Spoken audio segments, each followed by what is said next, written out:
Hot takes are everywhere, but they're often uninformed, and major news is biased. We've had enough of hot takes. We want informed takes. Join Kevin Briggins and Devin Smith as they have rational conversations about domestic politics, geopolitics, and military affairs. Things will get interesting as they bring in expert guests, even from across the aisle. Grab your favorite drink, get comfortable, and hop into the chat. It's time for Informed Takes.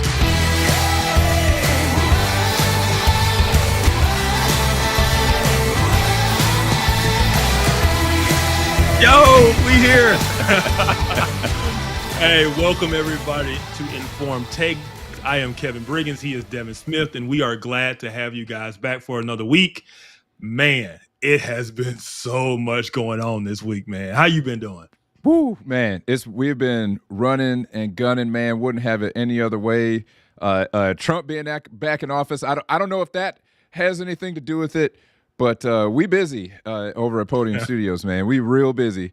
But aside from that, I just can't keep up with the headlines. It's all happening so fast. I'm scrolling. I'm looking at what's happening, and there's no time for anybody to react. Man, the Democrats they've been struggling to even make a credible response. It is. I mean, before you can make a defense or make a big deal about one thing, he's jumping to something else. And so they're having a hard time catching up, or even knowing what their messaging should be, you know? So the way they're acting now is like, so you're upset that they found government wasteful spending? Like, what are you really upset about? Like, and so they're just really looking really silly. And I heard, what's his name on CNN? Is it Peter Jennings?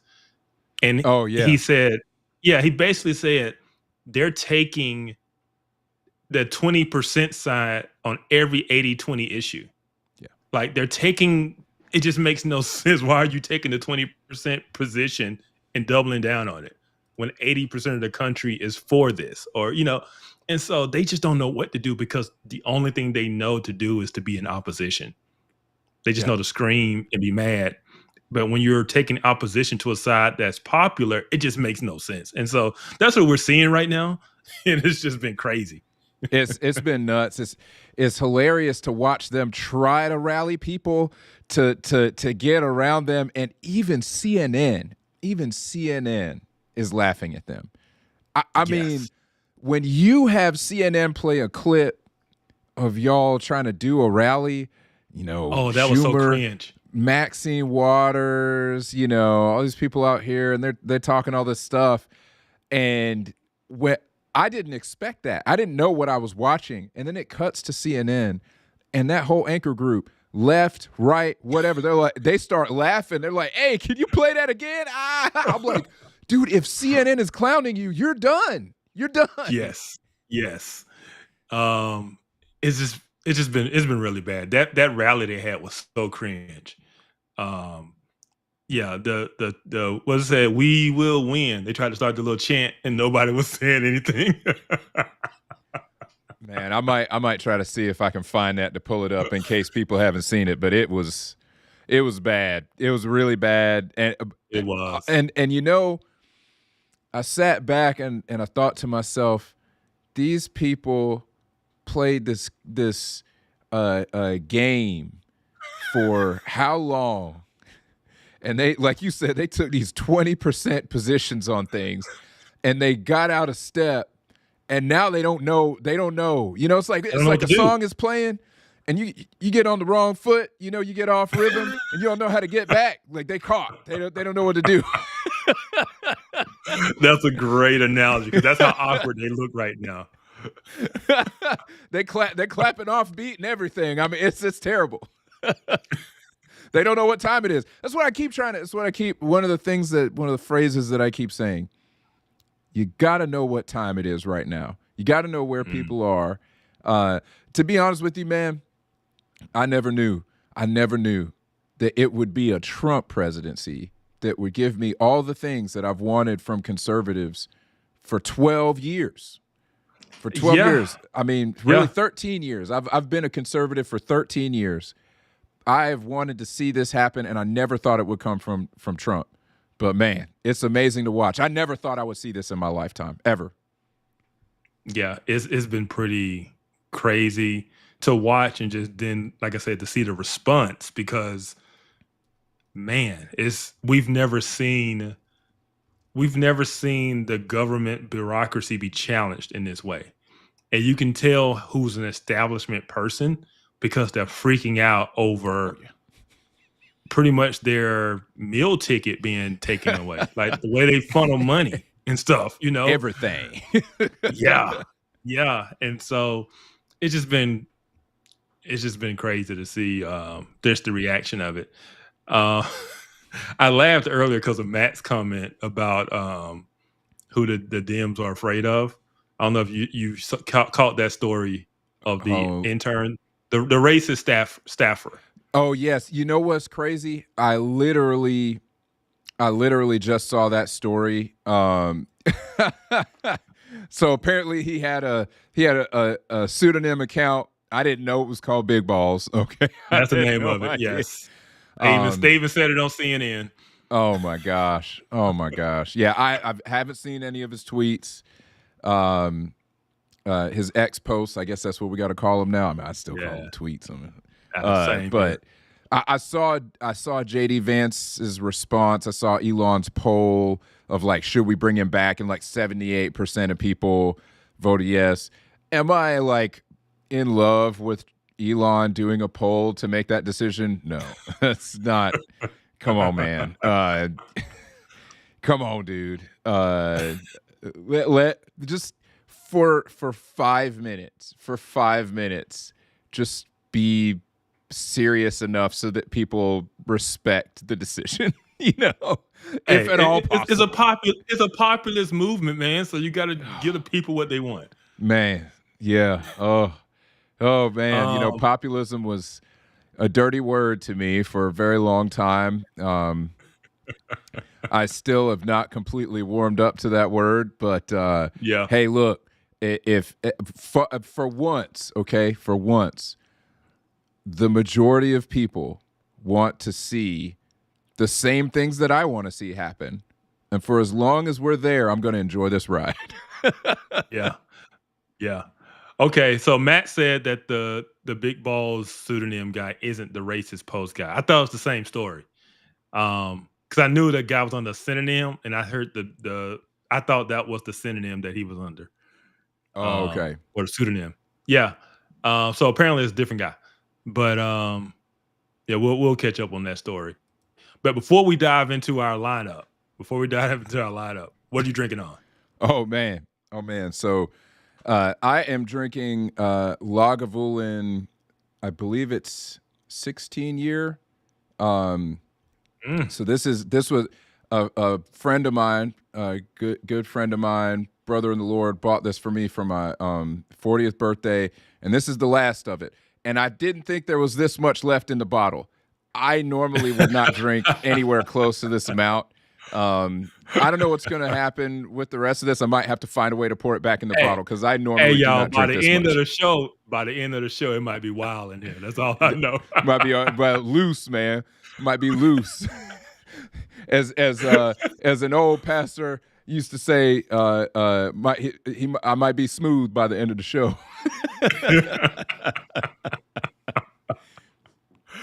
Oh man. Yeah, we're just gonna call it Chick-fil-A sweet tea, Katie. That's right. That's what we're gonna call it. Yeah. Oh man. But yeah, so I'm still doing my no sugar, no alcohol thing. So I've got sparkling water, coconut, pineapple flavored. So keep tip. Whoops, sorry. We can start the show over. Hey, we can start the show over. I like the song. It's typing keyboard shortcuts. Apparently, the broadcast software doesn't like me to use those, so I'm trying to communicate with our audience here. We have an esteemed guest, my good buddy Max Thielen. Nice. And I'm not drinking the Bloody Butcher stuff. I need to go get some more. But Max is actually he is the guy who turned me on to Lagavulin. He's the dude who turned me on to it. So welcome to Informed Takes, man. It's funny. I was going to say, I need to get some friends like you. You know, when you say a friend got you that 16-year-old, I was like, yeah, I need to find some friends like you. Yeah, man. It's some good scotch, man. It's some good scotch. Yeah. Man. Oh, man. Max hit me. He said the bourbon hit fast. I'm over here pushing the wrong buttons. That is funny. I mean, yeah. Yeah. I have one of those at least every Friday. See, it works a lot better. It works a lot better when we got Liam. But Liam, hey, y'all pray for Liam.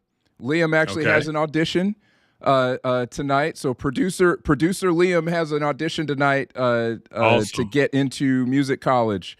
So y'all say a prayer for our guy, man. We gonna lose him in the fall, man. He's a dang good producer. We hate to lose him. Yeah, we do. But I wish him much success, and I hope this goes well for him. That's right. We're praying for you, Liam. Yeah. We're praying for you. Yeah. Awesome. All right.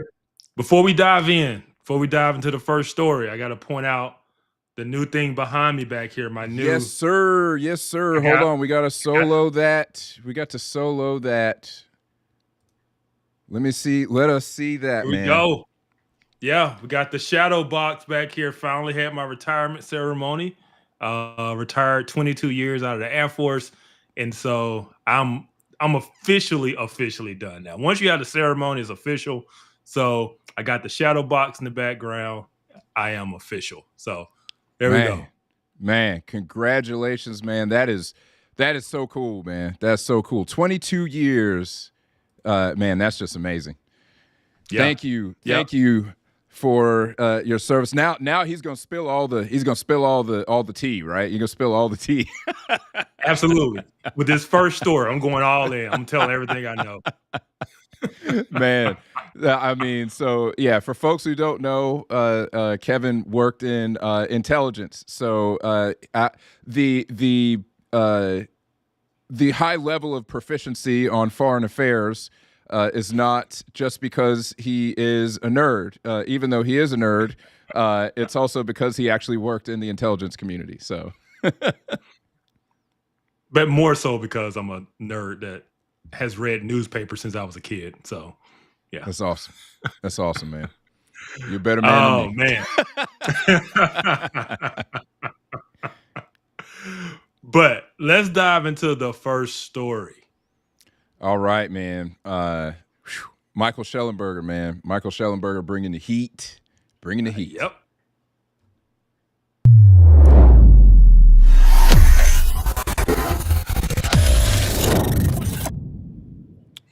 Oh, man. All right. So Mr. Shellenberger, he's bringing up some pretty explosive stuff. Let's listen. Everybody, it's Mike Shellenberger for Public. The House of Representatives impeached President Donald Trump in December 2019 after a White House whistleblower went public with evidence that Trump had abused his powers by withholding military aid to Ukraine in order to dig up dirt on his rival Joe Biden. In the complaint, the whistleblower claimed to have heard from White House staff that Trump had, on a phone call, directed Ukrainian President Volodymyr Zelensky to work with his personal attorney at the time, Rudy Giuliani, to investigate Joe Biden and Hunter Biden. The whistleblower who triggered the impeachment was a CIA analyst who was first brought into the White House by the Obama administration. Reporting by DropSite News last year revealed that the CIA analyst had relied on reporting by a supposedly independent investigative news organization called the Organized Crime and Corruption Reporting Project, or the OCCRP, which appears to have effectively operated as an arm of the United States Agency for International Development, USAID, which President Trump has just shut down. The CIA whistleblower complaint cited a long report by OCCRP 4 times. The OCCRP report alleged that 2 Soviet-born Florida businessmen were key hidden actors behind a plan by Trump to investigate the Bidens. Those 2 businessmen connected Giuliani to 2 former Ukrainian prosecutors, according to OCCRP. The OCCRP story was crucial to the House Democrats' impeachment claim, which is that Trump dispatched Giuliani as part of a coordinated effort to pressure a foreign country to interfere in the 2020 presidential election, which is why the whistleblower cited it 4 separate times. In a 2024 documentary that the German television broadcaster NDR made about OCCRP's dependence on the U.S. government, a USAID official confirmed that USAID approves OCCRP's annual work plan and approves of new hires of key personnel. NDR had initiated and carried out the investigation with a French investigative news organization called Mediapart, an Italian news group called Il Fatto Quotidiano, Reporters United in Greece, and Dropsite News in the United States. However, according to a Mediapart story published the same day as the Dropsite News article, NDR censored the broadcast after U.S. journalist Drew Sullivan, the co-founder and head of OCCRP, placed pressure on the NDR management and made false accusations against the broadcaster's own journalists who had been involved in the project. On December 16th, Dropsite's Ryan Grimm posted a link on X to the 26-minute-long documentary. Real quick. So this is dare I say explosive. This is explosive. Yeah, it is, man. Hey, some for the people out there, can you summarize basically what his allegations are? Yeah. So essentially what he is saying is that this group, OCCRP, and I'm sure, hopefully everybody remembers, during the first Trump presidency, when they brought these articles of impeachment, I'm not endorsing Trump's actions here. So let me make that clear. I'm not endorsing what Trump did. However, or alleged actions. Correct. Right. Alleged actions. Because now we don't know. It was, I mean, the work done by the OCCRP, first of all, was essentially funded by USAID. And so, 2 weeks ago, we didn't even know that USAID existed. I didn't know that USAID existed. Maybe you did. I mean, I did, but I just thought it was USAID. And his job was to give aid to foreign aid. That's all I thought. I had no idea what all they were involved in. It's been crazy to find out. And that is actually USAID. Because I just always thought it was USAID. Well, of course, I'm sure they intended that by the acronym. I'm sure that's what they meant to happen there. And so when you read it, and of course you have folks in the public who they think, and I'm seeing these folks on Facebook, etc., post about it because they think that, we're shutting down aid. The acronym's USAID. We're shutting down aid to foreign countries. And of course, Max said he knows because he's in the Army Reserve National Guard, so of course he knows. Nice, yeah. But USAID is not what everybody thinks it is, and we'll get more into that as we move further into the story. Because this is the thing. This is the thing, like though. This is what makes it tricky. It does do some of those things that people thinks it does. It just does more than that, and that's the problem. And what makes this story so explosive is that this CIA analyst completely relied on this investigative reporting from this organization. And you find out this organization is not only funded by USAID, but they determine that companies work for the year and who they hire. That's right. So it's almost like an arm of this U.S. agency. 100%. 100%. Yeah. If you think about, anybody who has been anywhere close enough to the leadership of a company or a nonprofit organization knows that if you have another entity and your leadership team and or your board is basically determining who they hire, who they fire, what they work on. You are run by that other organization. Doesn't matter that you are under another name. You are run by that other organization effectively at that point. You are funded and directed by that organization. I'm sorry, you don't get to claim independence at that point. No, it's there's crazy nothing claim. independent about this organization.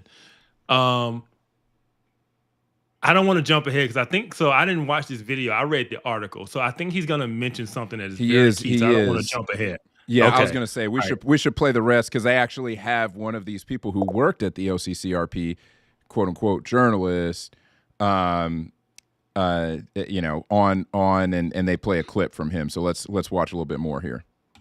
Okay. NDR, Germany's public broadcaster, is facing a censorship scandal, he wrote, and it's defended itself by saying it never killed a news report about OCCRP and its State Department funding because no report was ever produced to kill. That was absurd, wrote Grimm, and dozens, maybe hundreds of journalists knew it to be false. And now, of course, someone has leaked it. The drop site journalistic collaboration revealed that OCCRP's original funding came from the Bureau of International Narcotics and Law Enforcement Affairs of the United States State Department. And it quotes a USAID official who says, Andrew was just nervous about being linked with law enforcement. Yeah. But why? Well, because sources maybe, right? If people that are going to give you information think, oh, you're just an arm of, you're just a cop, right? I mean, maybe it's a problem. Or and other governments, say you're trying to get into a country and do something, and the government says, oh, what are you, law enforcement or not, right? Like, there's a need that the separation, the independence is important, because if you lose that, you lose the perception of independence. That's right. It's a value. Your reputation is incredibly important. OCCRP does not operate like a normal investigative journalism organization in that its goals appear to include interfering in foreign political matters, including foreign elections, that are aimed at regime change. Sullivan told NDR, "We've probably been responsible for about 5 or 6 countries changing over from one government to another government. Because and getting, and people, prime ministers indicted or thrown out." As such, it appears that the CIA, USAID, and OCCRP were all involved in the impeachment of President Trump in ways similar to the regime change operations that all 3 organizations engage in abroad. The difference here is that it is highly illegal and even treasonous for CIA, USAID, and its contractors and intermediaries, often called cutouts, to interfere in U.S. politics in this way. Yeah. Adventure. That's the bombshell. So. Yeah. That's the bombshell. That is. So my question now is, what happens? What happens from here? Because if it's illegal, imagine that Republicans had pulled some stuff like that. Mm-hmm. They'd be all over it. The ink wouldn't even be dry before the lawsuit was filed. The ink wouldn't even be dry. No. So this is the bombshell. You have this organization that is funded not only by USAID, but through certain law enforcement agencies. Like, I don't know why law enforcement agencies funding this supposed to be independent journalist, media company in the United States. Why are they funding it? And then it turns out what they do is they kind of push these false narratives in other countries to drive regime change, to cause a certain political reaction within those countries. And then we find out that they're the ones behind the impeachment of Donald Trump. So essentially, they ran the same type of op that they run in other countries. They ran it within the country as well. U.S. officials, U.S. agencies ran basically an op in our own country against our president to get him impeached. That's crazy. That is crazy to me. How is that not treason? It 100% is. And so I'm shocked that this report, which I believe came out yesterday, hasn't gotten more attention, because to me, despite all the craziness we found out about what USAID is funding, this is the most craziest story I've seen. And if what he says is true, it is 100% treason. And it was done by our own people. I mean, this is crazy. Yeah. This is the stuff of movies. This is 100%. The kind of stuff that happens in movies. And I'm just saying, man, I feel like the conspiracy theorists they're up. Senator Kennedy said 37-0. Well, it's 38. This one's 38, man. So let's put it together. So you have this story, right? Let's look at some kind of similar patterns. How many of those intelligent or former intelligent officials signed that document saying that the Hunter Biden laptop story was false? Right. So you've got that. We know that the Trump, not necessarily impeachment, but the Trump trials, the charges in New York, the charges in Georgia, all of this stuff was orchestrated by the Democrat Party, right? So you have these orchestrated attacks against him in the legal system. You have 2 assassination attempts on him. You had Colorado trying to keep him off the ballot.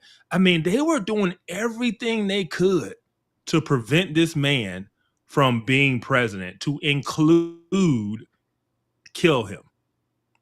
And only by the grace of God, I can think is the only reason he's still here. Because who else could have survived all of this? Yeah. Who else could have survived all of this?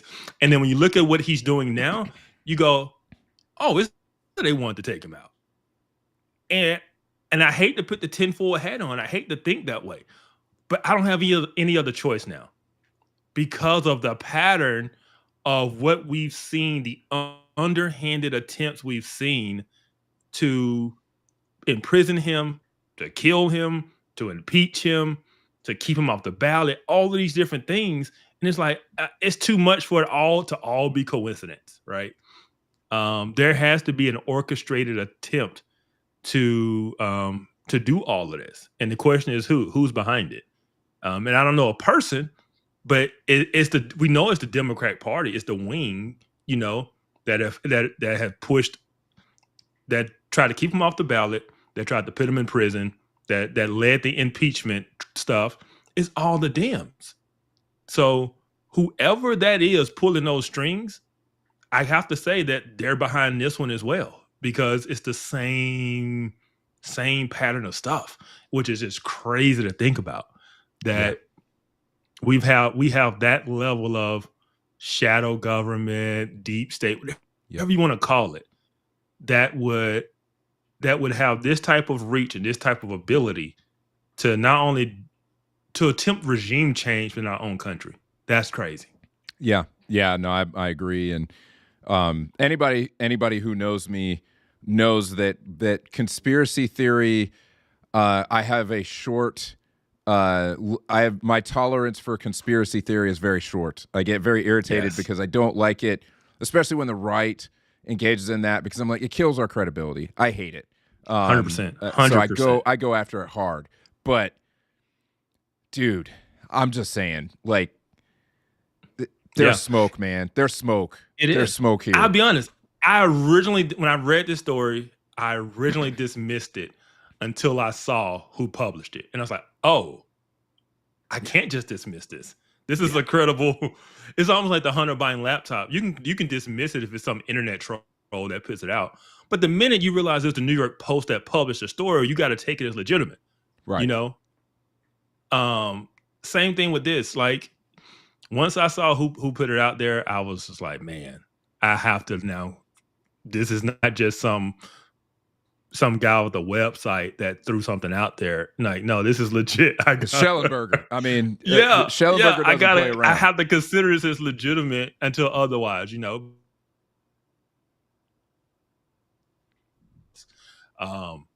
But yeah, it's just crazy, man, to think that is where we are.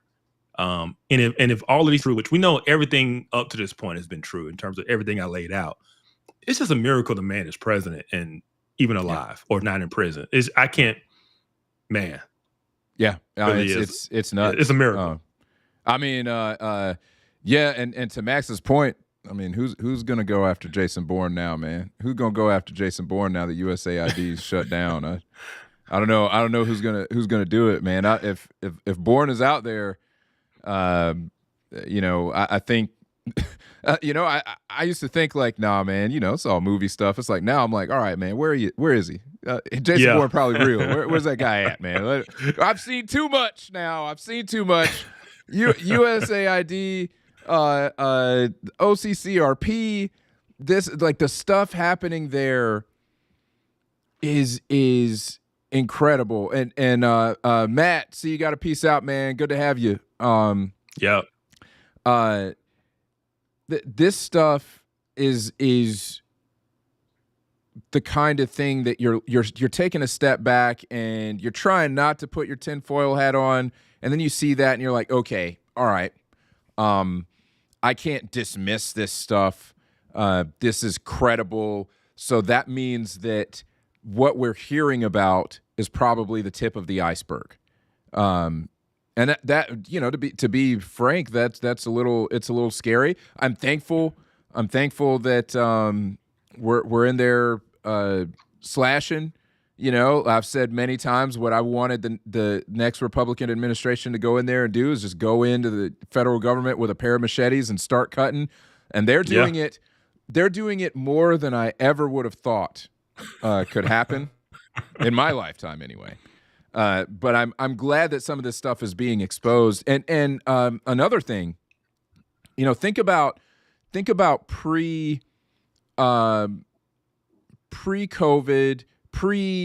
Elon Musk buying Twitter. Okay. Right?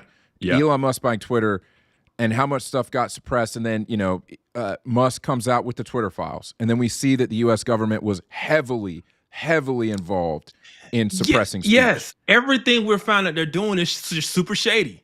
Right. and then Zook comes out and he's like, this is where they touched me. You know what I'm saying? Yeah. You know?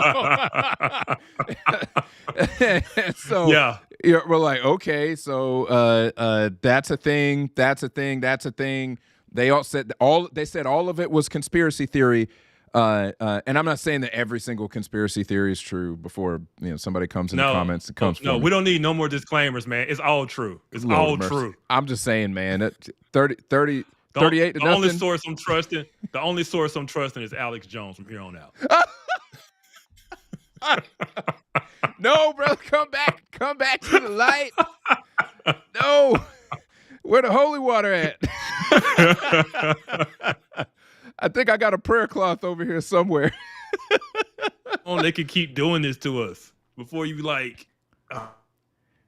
I mean, seriously, at a certain point, we're gonna see Kevin will be over here. He will have shaved his head. He'll be doing lines off of the desk talking about you know, people trying to make the frogs gay. That'll be what happens. Oh my goodness, man. I think we might have lost Kevin. I don't know what his internet's doing. But you know, just along those lines, the trouble now is that trust is broken. I mean, that's really what we're dealing with now, is that you know, if trust in U.S. institutions was low before Trump got in, trust is extremely low now. And so I just can't believe that Democrats even think they have a leg to stand on anymore. And so they're just trying anything that they can say. But the way that I described this to Kev earlier this week, and I still stand by this analogy, it's like Elon and Trump got in there and pulled the cover off of something, and they found the cockroach nest, man. They found the hive, and they're freaking out. The light's on them. They're running every which way, and there's no escape. They getting hit with that raid, man. They get hit with that raid. Raid! Boom.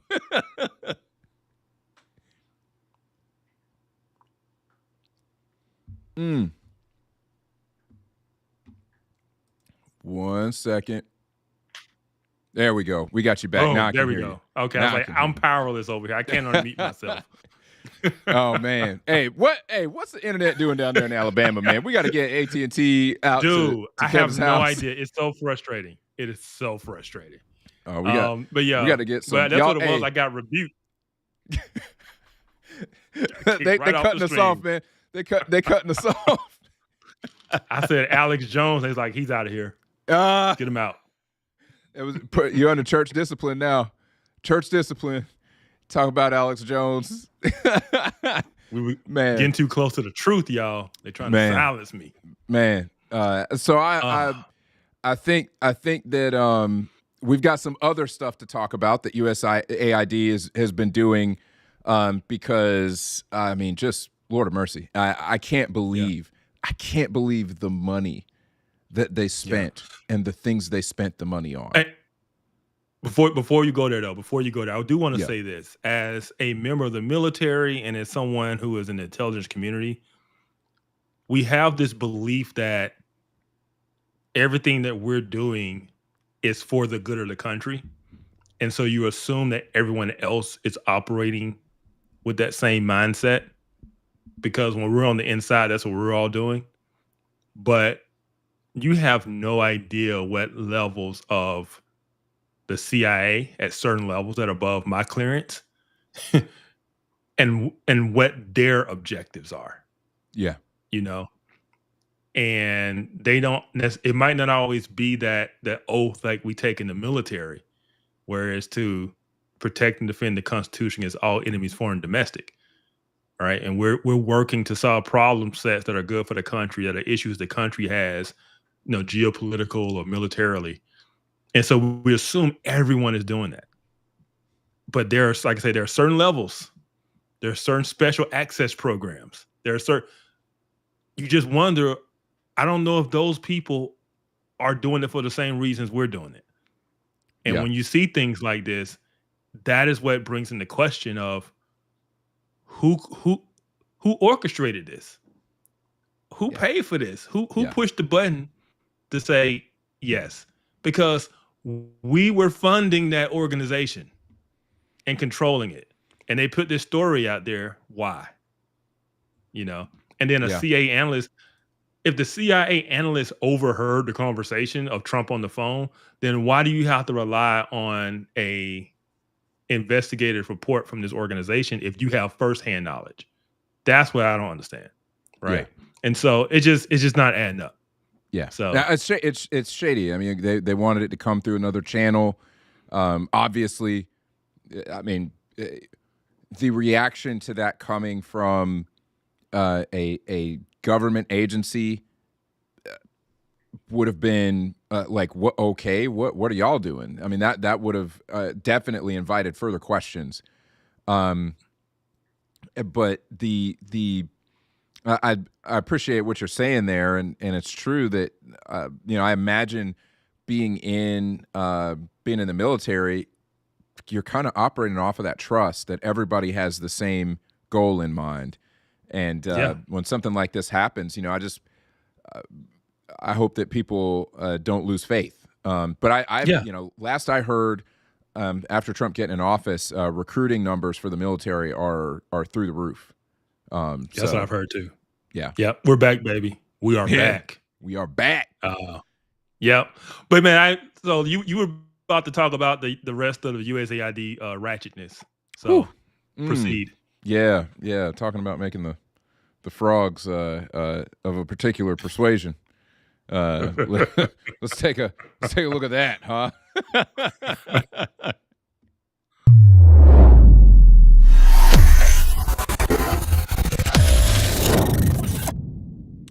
So we put together some stuff. Oh, before we actually get into that, so you know, they put out, so there's another thing that happened here. Okay, USAID, I guess this is connected here. USAID was funding foreign publications. So we were funding BBC entities. Not just the BBC itself, but the BBC's foreign influence arm, like the arm of the BBC that tries to put out media in other countries other than the UK. So this is wild how far this goes. Our money was going towards this. And y'all, we have so many more. We've got a whole list of things that your money was going to under a particular category. But this is one of the ones that it just blew me away. That's your money, people. It's your money that was going towards that. Yeah. I mean, and the BBC, came out and was like, yes, this cutting off funding is hurting us. And they said it was 8%. So 8% of their budget was coming from the USAID. That's nuts. It is. And it's like, why? Why are we funding the last time I checked, the UK wasn't broke. No. Last time I checked. No. So why are we funding the BBC? I don't know. All I know is I 100% agree with my man Max over here. If we were going to be sending any money over there, I want Top Gear back on the air. That's what I want my money going to. I don't want my money going to any of this foreign, media stuff. Put my man Jeremy Clarkson back on the air talking junk about people who own Jags. Okay, that's what I want. Get our priorities straight. That's right. If you gonna spend our money, put some on we want to see. Put some on TV we want to see. Real.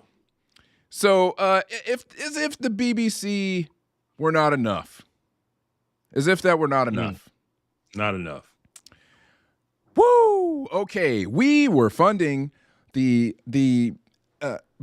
proliferation of the LGBTQ agenda abroad, man, all 100%. over the world. I don't know if you all can see these numbers. I'll read just a few of them. 15 million for condoms to the Taliban. 14 million in cash vouchers at the southern border through the State Department. All of this isn't LGBTQ, but 1 million to boost French-speaking LGBTQ groups in West and Central Africa through the State Department. I want to talk about that. So my co-host of Off Code, she was in Africa last year in 2024. And when she came back, she was talking about the LGBTQ agenda kind of really being forced. And you can tell that people are under pressure over there. And now we know why and how. So basically what they're doing is they're operating through these NGOs, and they're saying, hey, if you want the money, this is what's going to come along with it. Man. And so these African countries are in a kind of conundrum because a lot of them are very conservative, traditional. Many of them are Christian. And, they're relying on this aid from the West, but the aid is attached to the alphabet community agenda. That's and they're right. saying, hey, you got to teach this, or you got to allow this in. And so she came back talking about like, man, they're pushing it over there. And then this report comes out and it's like, oh yeah, because we're doing it. USAID is the one pushing it. That's it's just crazy. That's actually so we heard that we were doing some influence overseas, especially in Africa, when Obama was going over there and trying to basically demand that some of these African countries decriminalize homosexuality. And so there was a lot of pushback to that in Africa, and that wound up making it back over here that we found out that our president was even going over there and trying to push for that. And I appreciate the African countries basically saying like, hey, don't come over here and try to tell us how to do this, and and then you find this out, and you see that there are real teeth to Obama's words over there. That regardless of whether we had somebody as prominent as the president over there saying those things, you had this money going over there to influence. And I want to say also that I think Trump, I can't remember when it was. I think it was recent that he actually went in front. I can't remember if it was in front of NATO or in front of the UN, and basically said that countries need to decriminalize homosexuality. So Obama wasn't the only one doing it. Like I said, we call balls and strikes here. We keep it real. But listen, man, you want to go say that? I disagree with it. But you want to send money over there? We got a problem. Okay, I got a big problem with that. And this is crazy. This is crazy. It is. It really is. And yeah, just the fact they're why the big push? Why are we trying to influence the rest of the world? And this is where I will, like you said, you got to say when someone is right or when someone has a point, you got to say it whether you like it or not. This is where I would side with people that I don't like, people that I would consider our enemies. The radical Muslims, Russia. One thing they have complained about is the exportation of Western culture. And when they talk about Western culture, they're not just talking about the things that we think about. A lot of what they're talking about is this. Yes. We're pushing a lot of this stuff around the world. And that's what people have been screaming about. That they're rejecting because they identify this stuff with being West, Yes. And so it's like, man, it's one thing to, push humanitarian aid around the world. It's one thing to, push money around the world so people will be, you buy influence. We use our money to buy influence around the world. So when we want to do something around the world, whether it's set up a military base or we want a country to vote with us, all that type of stuff, that is what you think the State Department is doing. Why are we pushing social agendas? Yeah. Why are we pushing sexual revolution social agendas? Like, that just makes no sense. We're undermining our own efforts by attaching this stuff to our money and our influence. This is what we're using our money and influence for? This is a waste. That's right. And so, yeah, that's the frustrating part. So we saw balls and strikes. So I just got to be honest. I agree with people who have complained about quote unquote Western influence being shoved around the world, because this is the kind of stuff they're talking about. That's right. That's right. And when they see, I've tried to put myself in their shoes, and that doesn't mean that I agree with them, but I've tried to put myself in their shoes to see how they may look at our influence.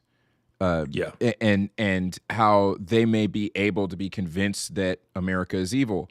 And things on this list would definitely paint that picture. I can see that. I have friends who joke. I have friends who joke that if I wasn't a Christian, I would be a radical Islamist. But praise God, I'm not. Hey, absolutely. I didn't disagree with them. There but for the grace of God go I, right? But I think that the fact that we spent $47,000 for a transgender opera in Colombia through the State Department. What are we doing? I mean, $3.3 million for being LGBT in the Caribbean. $1.5 million to promote job opportunities for LGBTQ individuals in Serbia. What are we doing? Man. It makes no sense. I'm just saying, man. I'm just saying. $2.5 million. This is not LGBTQ. $2.5 million to build electric vehicle charging stations in Vietnam's largest cities. Why are we spending money building other people's electric vehicle infrastructure? Why on earth are we doing that? Climate change. Dude. Climate change. It's a religion, man. Climate change is a religion. Change my mind. But so this is what I will say too. This is what I will say, because I brought it up on a different podcast I was on this week. From an intelligence standpoint, because some people have said some of this stuff might not be what it's listed as, and I agree with that. Oh, of course. Because from an from an intelligence standpoint, there's a reason that the Pentagon can't pass an audit. There's a reason that you have to have funding that you can't track or that's labeled something that's not what it is, because you can't label it CIA money. You know, right? Because if the American public knows, because I'll play this from an intelligence standpoint. If there's a foreign country doing something or someone doing something, if you can track the money, you can figure it out. You can figure everything out if you just track the money, right?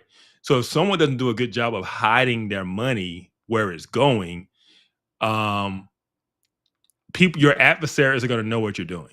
So there's a possibility that some of this stuff in here that's labeled one thing can not actually be what it actually is, because it's CIA money. So I just want to throw that out there. No, that's that's definitely one of the things that I've considered, and I thought to myself as well, like, okay, how many of this is is this money actually going to those things? First of all. Second of all, why, if they're not going to those things, why do they choose to troll in this way by marking them as being for such?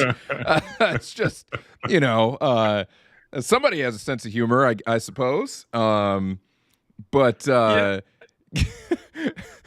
get the feeling that the opera really did happen. I think the opera was a legit thing. Yeah, unfortunately, I'm with Future here. If I can find my my weave, to put on my bald head, my Karen cut, I'm demanding a full refund right there with you, Future. You go find your Karen wig. Let's go get it. Let's go get that. Get that refund, man. I would pay to see you in a Karen Bob wig. I would pay good money to see that. That's right. That's what it's called. It's the Bob. Yeah, I need my Karen Bob. Yeah, man. I mean, like, I could fit it perfectly. I don't have any hair up here to interfere with that. I could fit the wig perfectly. Go up there. If we ever wind up, listen, y'all, if this show ever winds up having any serious money, we're gonna have some shenanigans. We've already talked about skits. You gonna see me outside on 1600 Pennsylvania Avenue. You gonna see me outside with the Bob wig on, demanding a refund at the White House. I mean, I'll do it.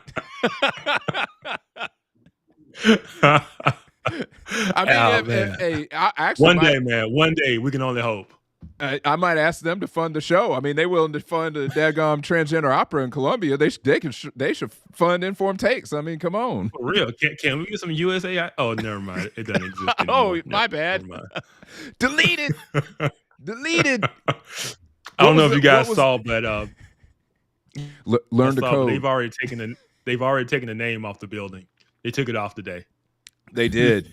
They did, man. And Elon posted about that because he definitely likes rubbing it in on that. He got him. Yeah, man. Hey, Matt said he's disappointed we didn't use the 1 million for beepers for Hamas. I agree with that. I know. That would have been what we should have such done. A waste. Yeah. If I had thought that line, I'd have been like, man, that's okay. Money well spent. Money well spent, man. That's that right there. The CIA ain't what it used to be. I heard that. Yeah, maybe those condoms for the Taliban are really kind of nefarious. The beepers did accomplish some sex changes. Oh man! Wow! Oh snap! That was really good, 100%. Man. We got to have Max on the show, man. He just the one-liners just keep coming, man. That's awesome. That's incredible, man. So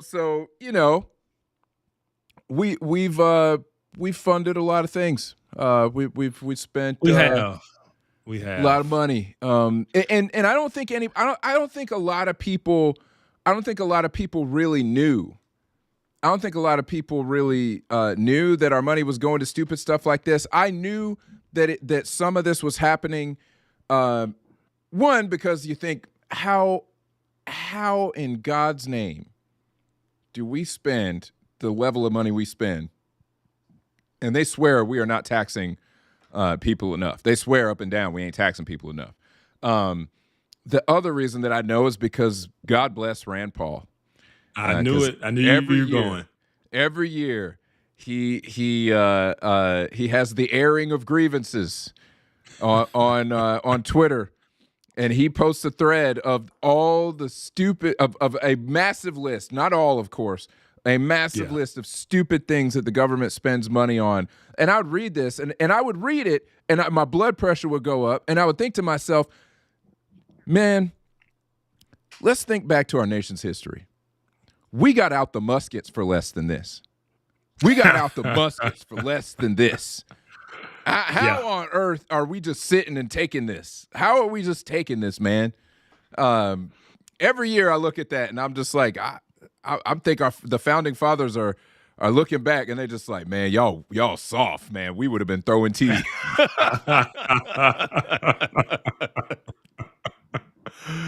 Oh man, yeah, it is amazing to see what we've allowed to happen and how, I don't know, it's almost we're less educated than we used to be. Yep. We're more distracted and we're more divided. So we are fighting with each other while the government is up there just doing shenanigans. Yeah. Right. Having a good old time. Yeah. And we're just the pawns fighting with each other over, frivolous issues. Right. And so, yeah, I think it's time for people to wake up. I think people are waking up. I think this is the wake up call, that we have to be more serious. We want more accountability from our government. And this is what I'll say. So you saw the shenanigans from the Democrats this week. You saw the pep rally they tried to do. Maxine Waters was at the Department of Education today because she couldn't get in. That was also a cringe scene. That was so cringe. It was.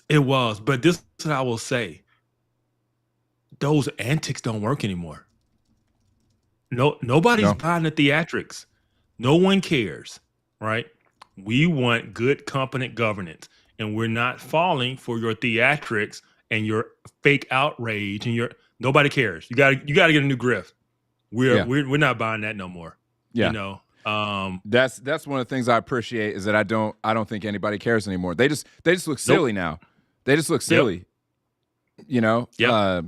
And I know there are some people out there who appreciate them doing their rally and all that stuff. I've got people on my Facebook feed who are upset and all that stuff. And I'm just thinking to myself, so y'all are mad at Elon because he told y'all that they were wasting your money. Y'all mad at him. Yeah. They are. They don't know why. Because it's fascism. Orange man bad. That's the only thing they know. Racist. He's Nazi. That's it. Yeah. You're right. I think that that's what it is. And I mean, can you imagine? Listen, okay, I said this earlier this week to somebody. If it was, let's say, oh man, okay, great scenario here. Let's say Kamala Harris won. Okay. Mm-hmm. I know it's laughable. Okay. I know, but just bear with me. Okay.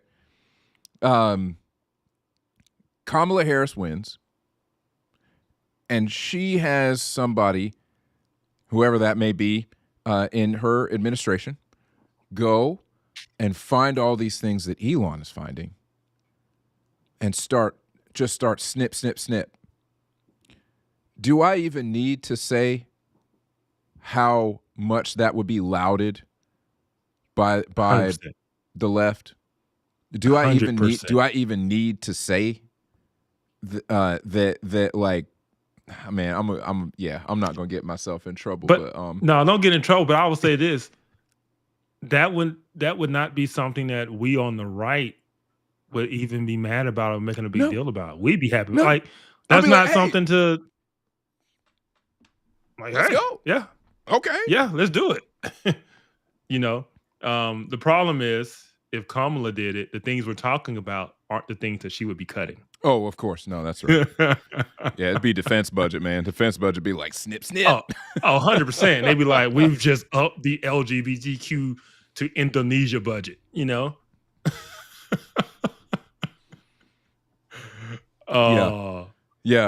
Oh, yes, Future. Anytime Maxine Waters is involved, it's gonna be shenanigans. I didn't even know she was still alive. I hadn't heard from her in a minute. I was like, we gonna hear that Maxine Waters passed, but she's still out there wearing her wig and acting stupid. I was just about to say that. I just want the wig to fall off. I'm saying that's all I want. Is that wrong? Am I wrong for that? Am I wrong for wanting to see that wig fall off? I look at that. I'm like, speaking of, have you ever seen that clip of that female comedian, Christian comedian? She's having an interview and talking, and her wig slips off and falls off. Yes, witty. Yeah. Yes. Clarissa was. I didn't realize that it was her. She just got married. Congratulations to her. She did. Congratulations.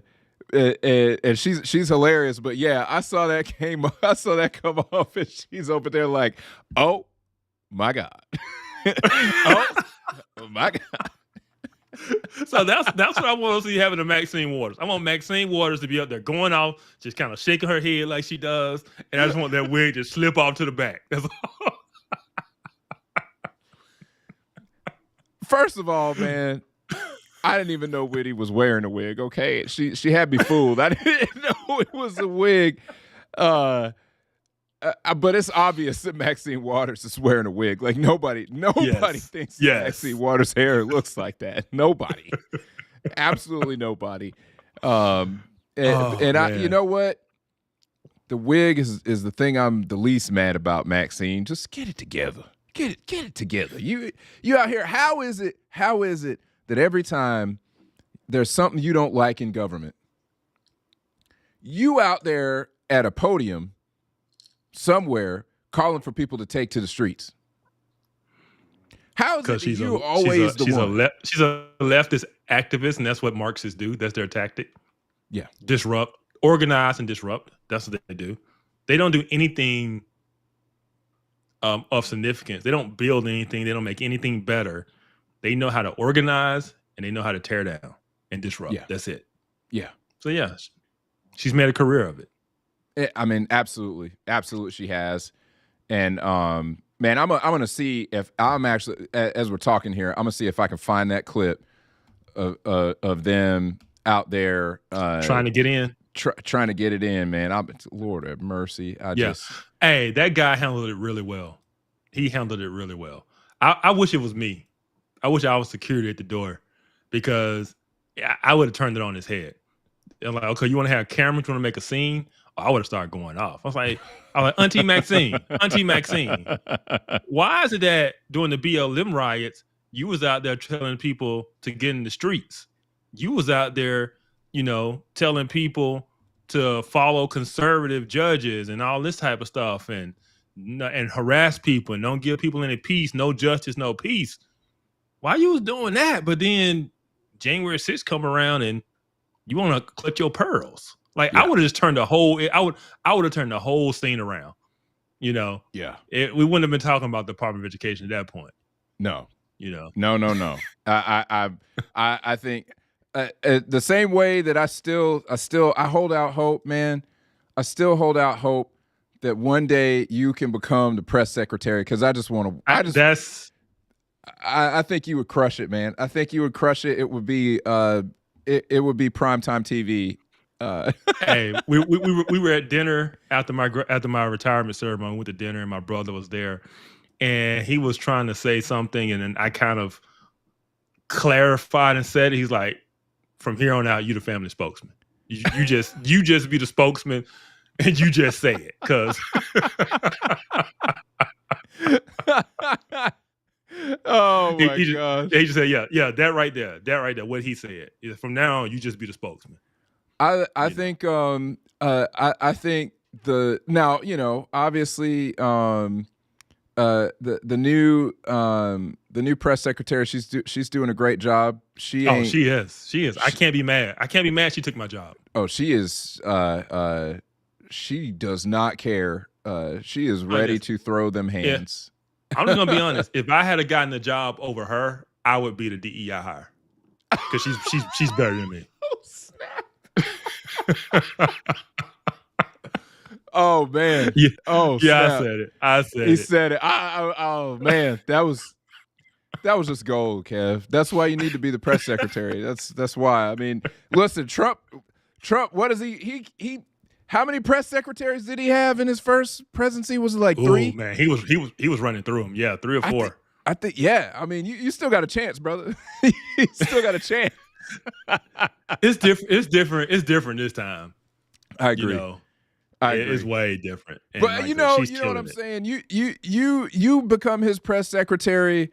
You go up there, eat some gummy bears, throw hands with some reporters, man. You're gonna be on Fox News. You're gonna be like, Devin, man, listen, man, I gotta go solo. The band's through. I'm going on Fox News, man. I can't be playing the small ball anymore.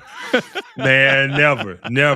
If I'm going, you going. Oh man. No, listen, if you get the call to go to Fox News, you better take it. You just let me hang out in the studio sometimes, okay? Just let me hang out in the studio one time. All right. All right. So, we got. I found it. I found this thing. We're gonna let y'all see these people out here acting a monkey, man. That's just ridiculous.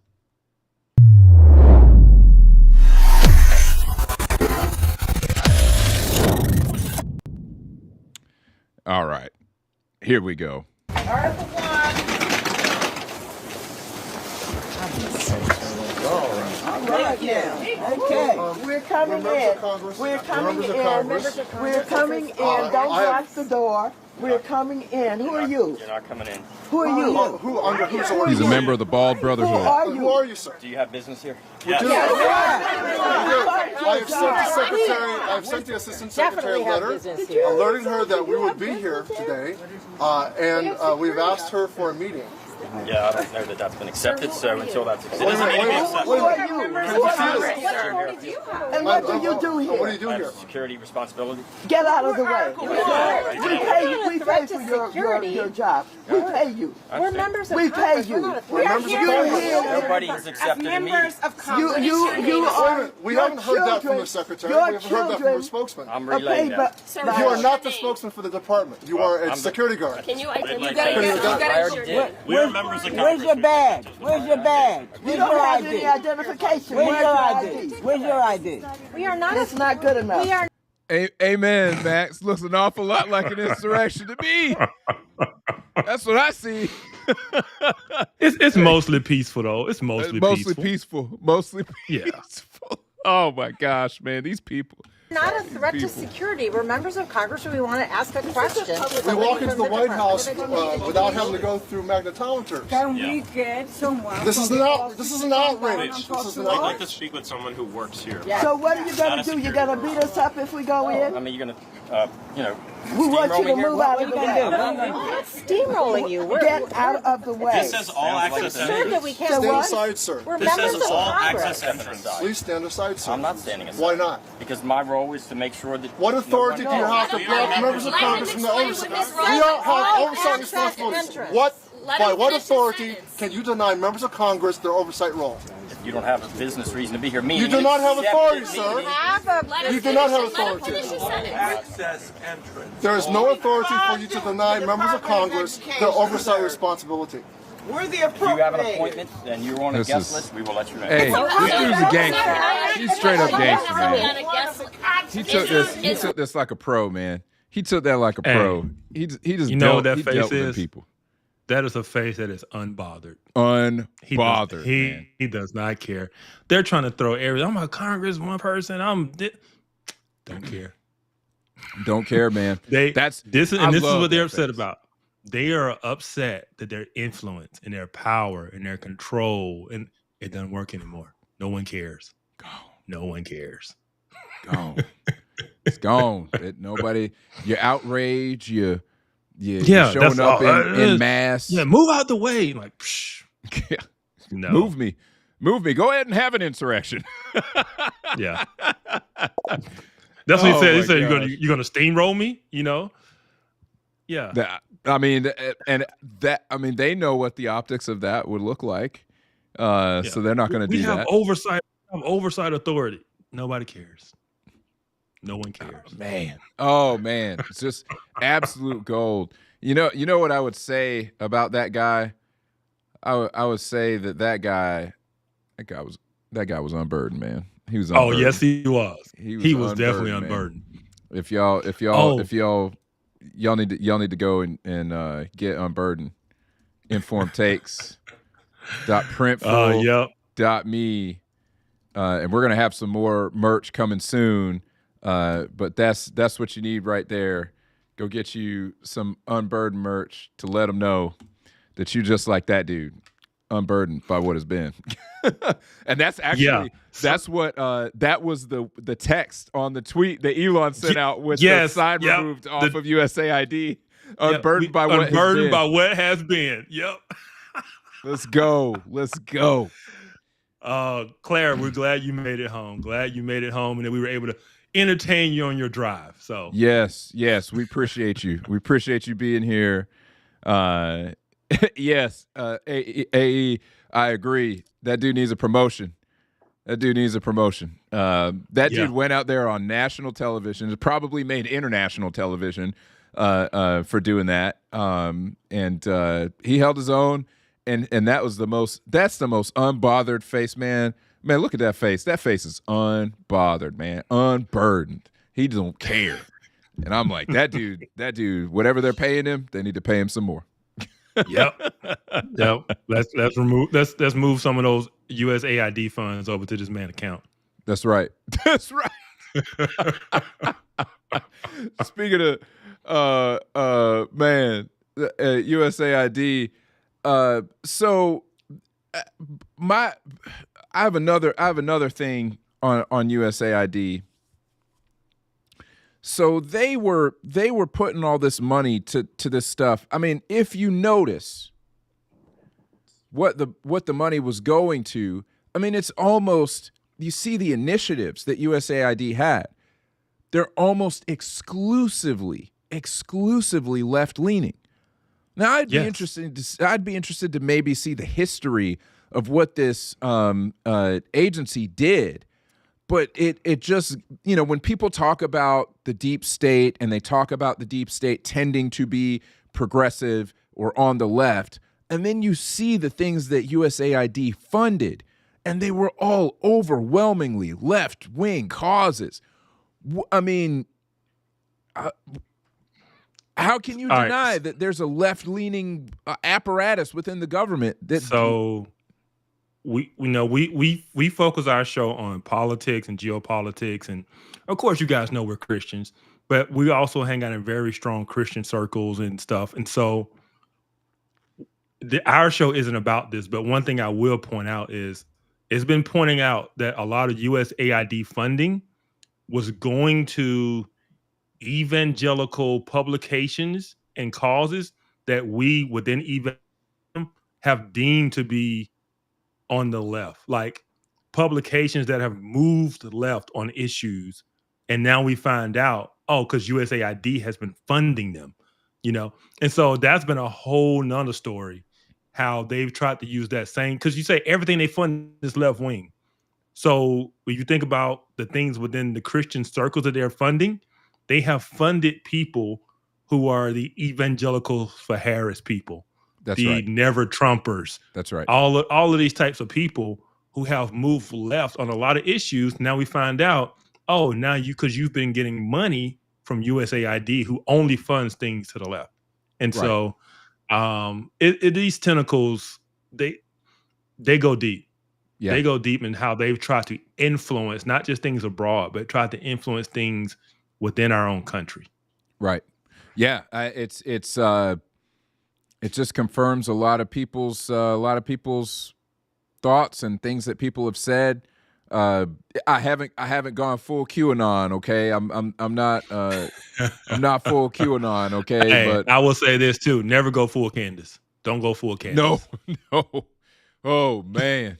Oh goodness. I definitely don't do that, man. That's I don't know if you remember I'm gonna show that I'm a kid on the inside, but Wreck-It Ralph, when they say, asking, are you going turbo, man? Don't go turbo, man. Don't go Candace on us. No.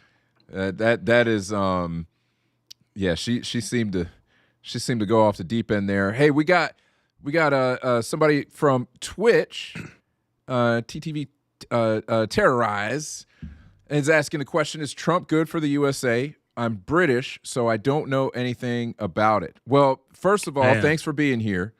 Really appreciate you, all our Twitch watchers. This is maybe the third week, the second or third week that we've been live on Twitch, and really thankful for people coming and watching. Kevin, you want to take first swipe at this, man? Yeah, I'll say I personally believe Trump is good for the U.S. Not just the U.S. I think he's good for the Western world, because one thing that Trump has made with his "Make America Great Again" kind of mantra is that it's okay to be proud to be the West again. And we're seeing it in Europe, right? We're seeing movements of nationalism and national pride and movements to the right within Europe. We're seeing it even in Britain, with the kind of uprising in people. We saw it with Brexit, and now we're seeing it with kind of the uprising of people who are kind of fed up with the way immigration has gone within the country. And so Trump has kind of sent a message across where it is okay to be proud of your nation. As the West, we have been kind of beating ourselves on the back with whips and punishing ourselves for all our sins of the past.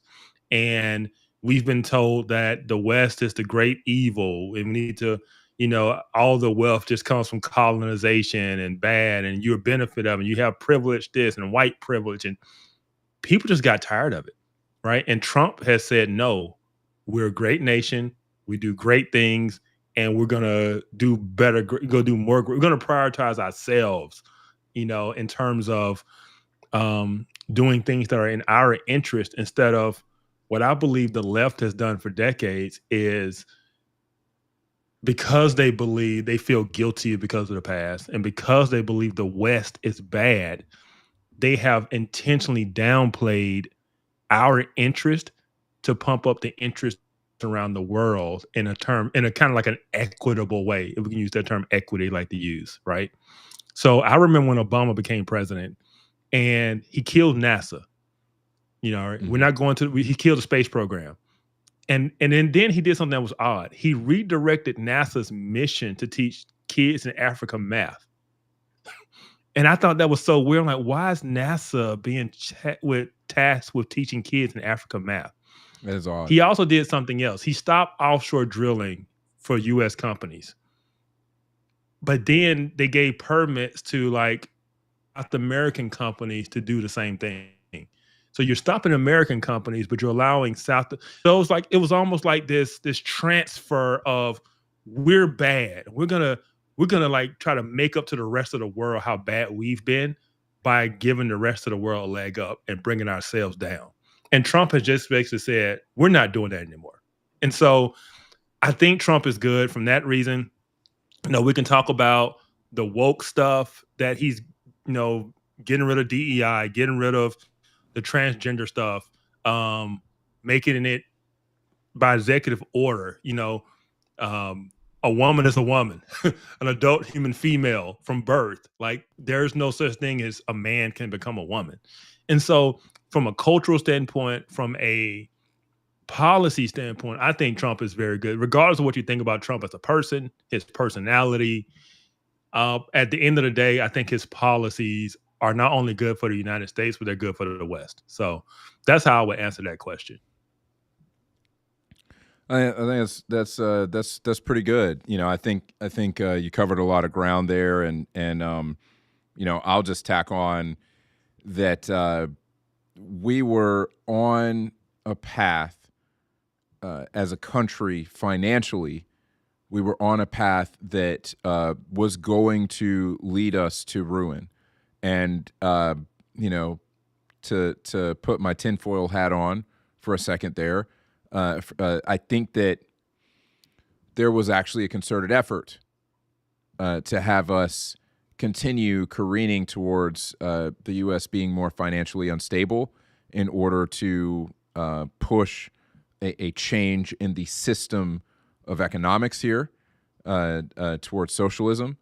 And it just doesn't make sense any other way when you look at the path that the Democratic Party has been on generally, as far as how they have tried, the policies they've tried to push, the economic policies that they've tried to push.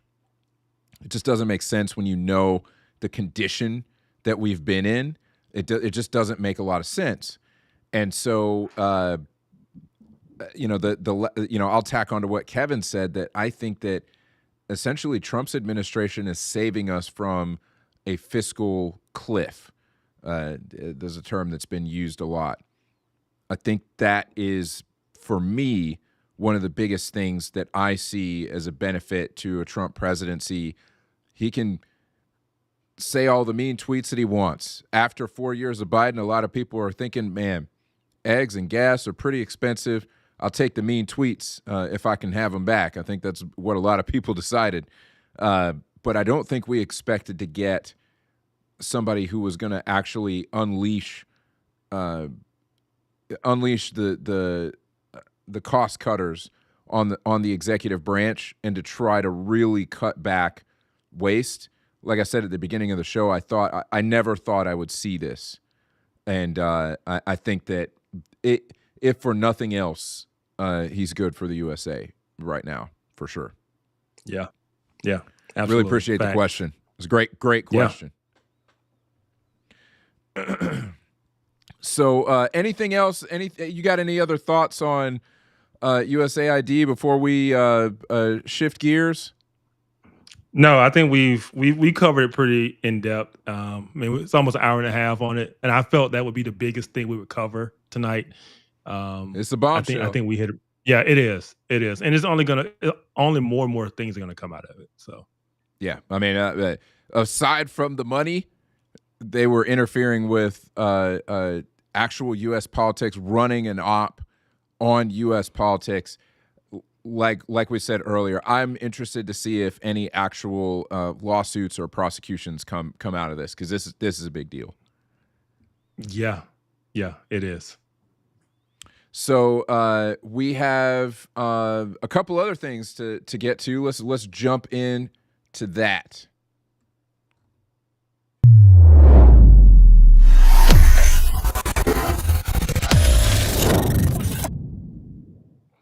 So, hey, before we go here, Claire asked the question. She said, okay, "What should they fund? What should they fund?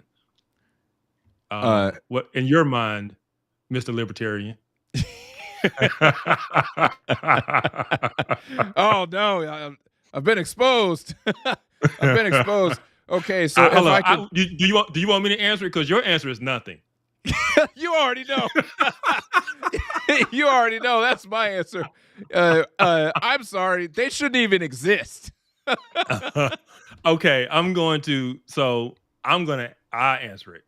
Okay. From my perspective, as I understood it, like I said, I didn't even realize it was USAID. I thought it was USAID.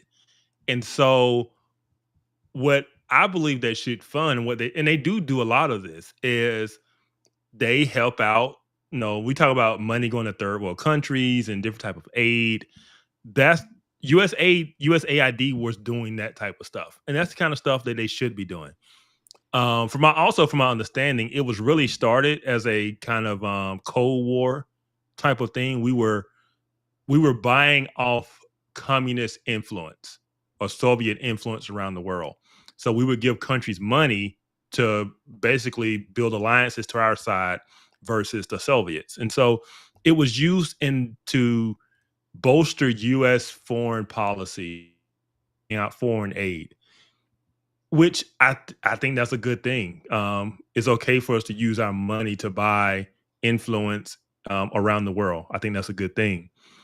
But somewhere along the lines, it became ideological, and it changed, and it became its own agendas. It became a slush fund to just fund various things.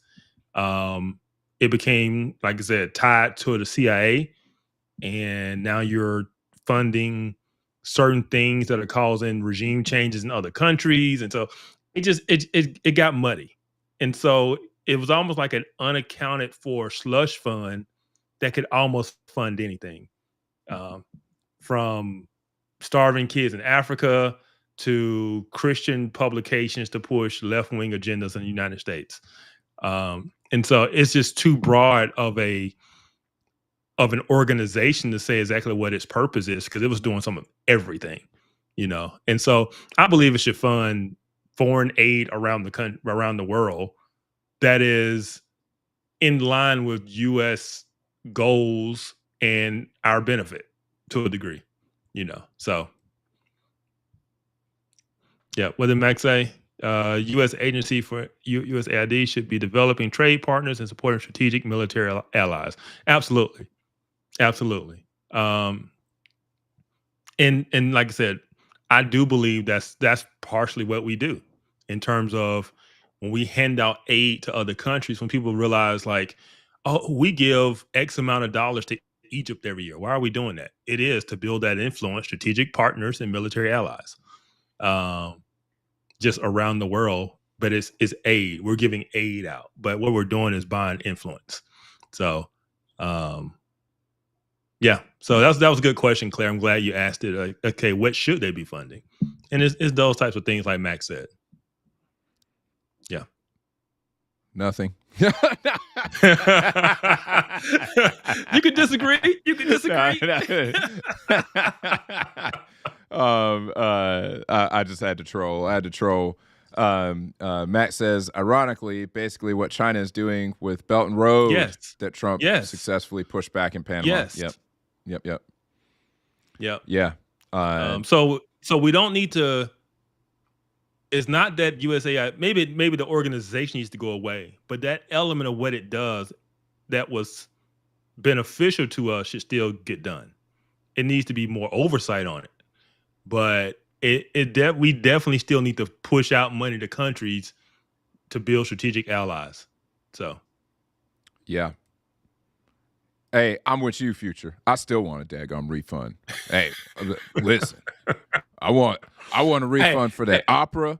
I want a refund for the condoms. I want a refund. Hey, I want a refund, man. Just saying. Is it safe to say that all Americans deserve reparations now? Is that I would venture to say that we all deserve reparations. I'm just saying. Yeah, I think you're right. I think you're right. I think all Americans deserve reparations. If there's any reparations that need to be handed out, it's for all the stupid stuff that we've been spending money on. I want some tax credits, baby. I want some tax credits. Man. Oh man. Man, we got the best audience ever, man. We really appreciate y'all. Oh man, okay. All right. So we got us one. We got us one.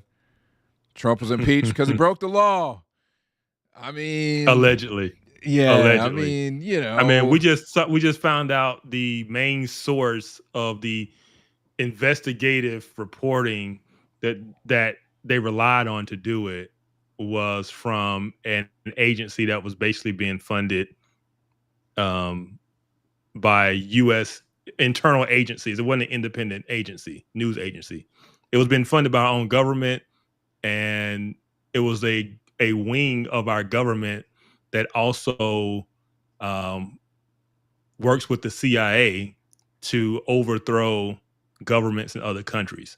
And so how much of that reporting, quote unquote reporting, was actually true, and how much was it an internal op to basically overthrow quote unquote overthrow our own U.S. government. We really, when you start following the money behind this organization, now we got to question what they reported. And if Trump's impeachment was based on their reporting, that's not good. That's not good. So to say he broke the law, we don't know, because we don't know what they have no credibility. So, you know, all jokes aside, Curious Asparagus, first of all, thanks for your question. Thanks for being here. Really appreciate you being here. You know, to Kev's point, we don't know now how credible things are that came into question in that impeachment hearing. I think that we can all agree. I hope that we can all agree that that was probably 80% politically motivated, 20% actual issues.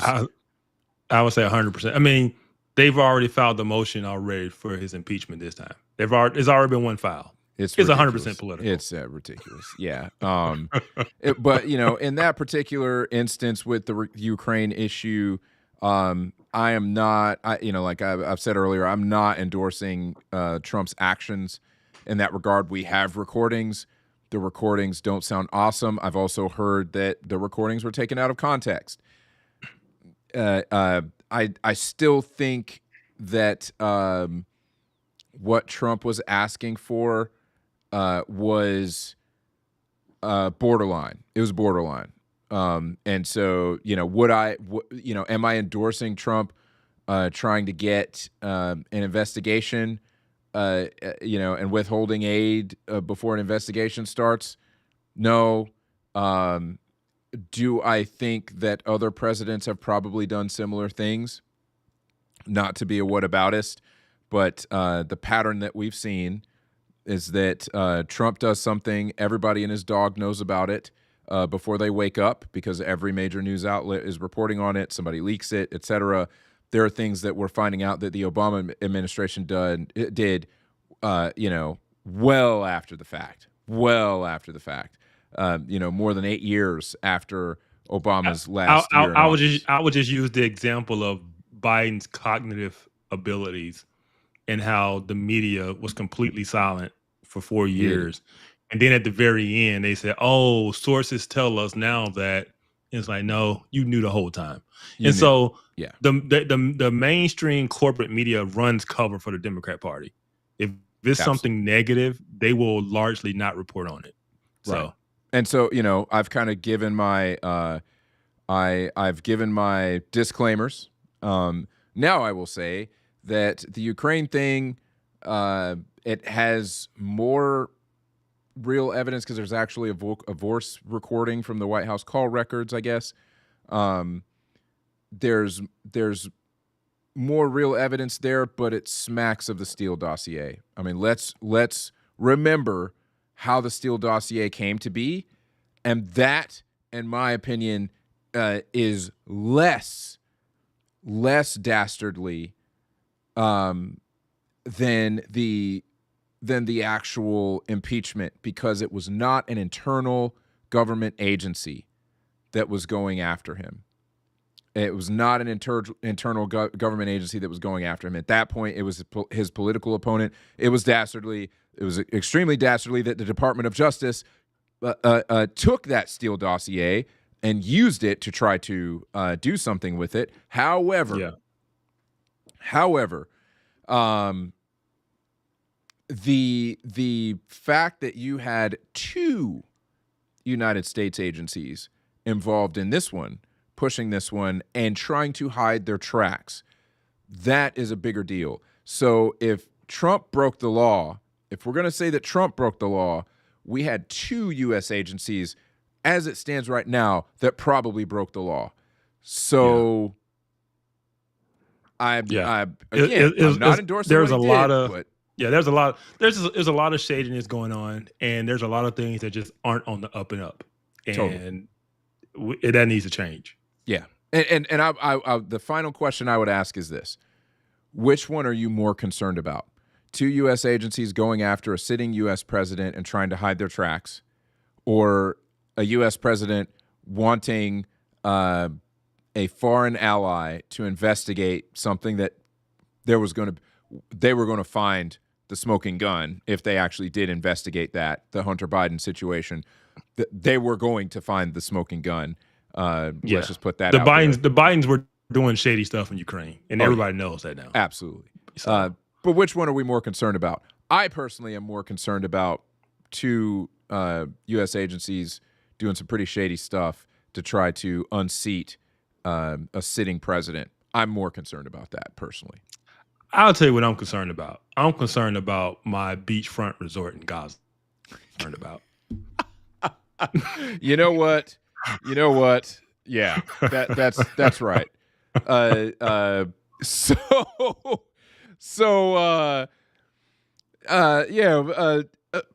This is probably one of the wildest things. This is one of the wildest things here. I have thoughts, but I'm gonna let you go first, man. I'm gonna let you go first. Okay, all right. So the Middle East, I'm highly familiar with it.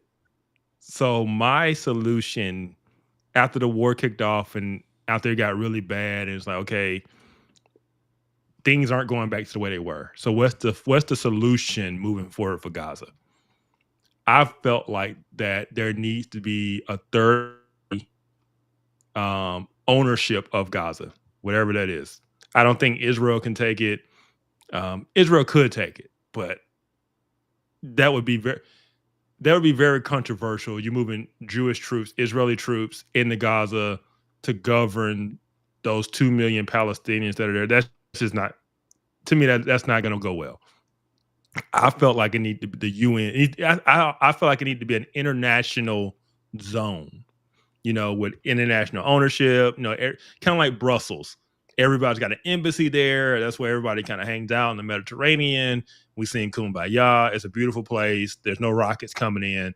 And so, that's what I felt like. The international community to come in, control of Gaza, own it, run it, rebuild it, and make a great life for the people that live there. That was my proposal. I had never thought about simply U.S. ownership. And so when Trump said it, it makes sense knowing who Trump is, because this is what the frustrating part about Gaza is. On the Mediterranean. It has seaports.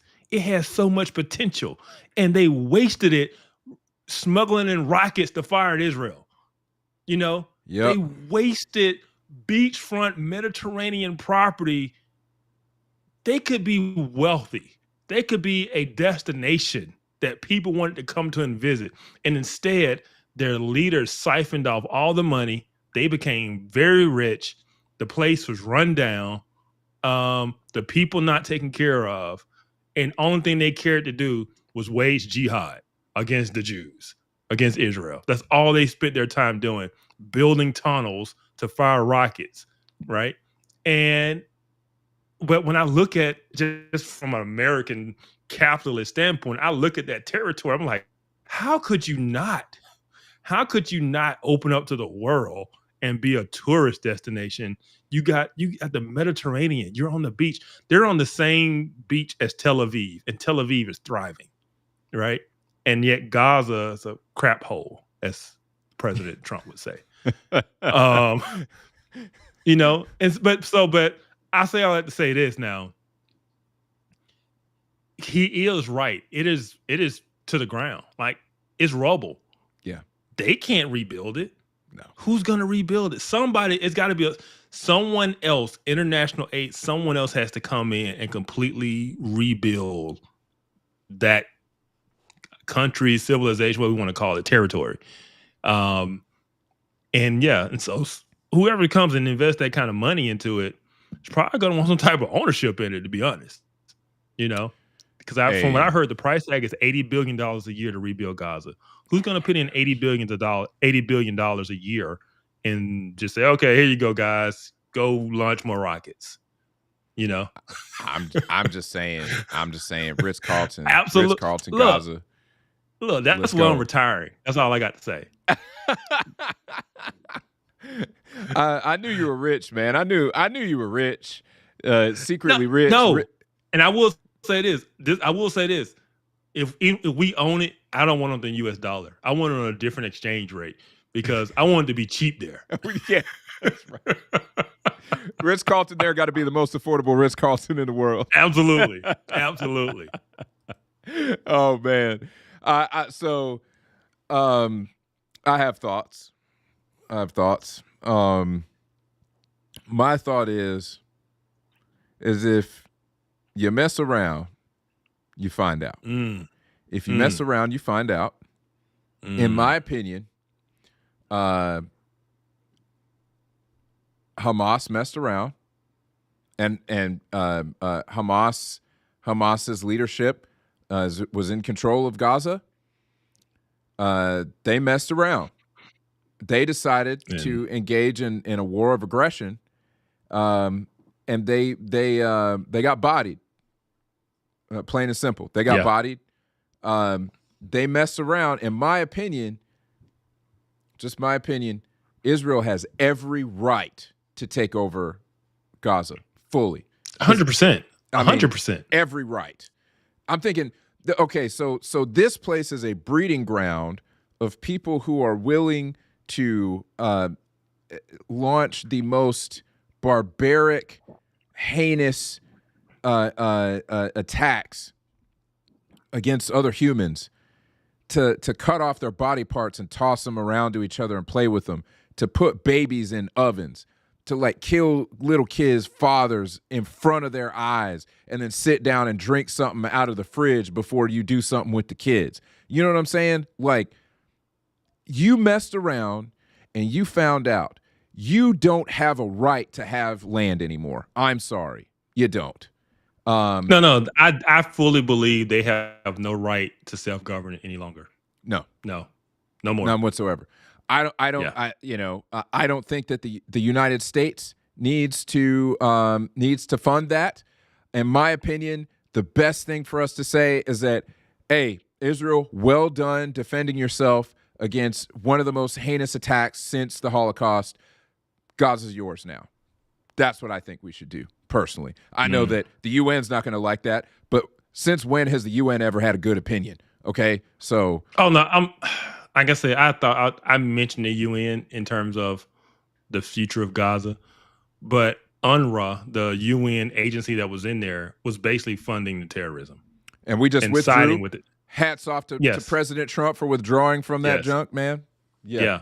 And that's what I mean. So, like, we saw on the college campuses when the attack happened, we saw what side our intellectuals were on, the college campuses were on, right? They were pro-Hamas, free Palestine. The UN agencies were of that same mind. And so they were on the ground sympathetic to the Palestinian cause. Absolutely. And so in these schools that the UN was funding within Gaza, they were teaching a lot of the Israel hate. They were raising the future terrorists, generation after generation, to hate the Zionists, hate the and they have all of these crazy things they taught them about Jews, right? Things you would think about, And so when you look at the fact that the UN was in there funding that,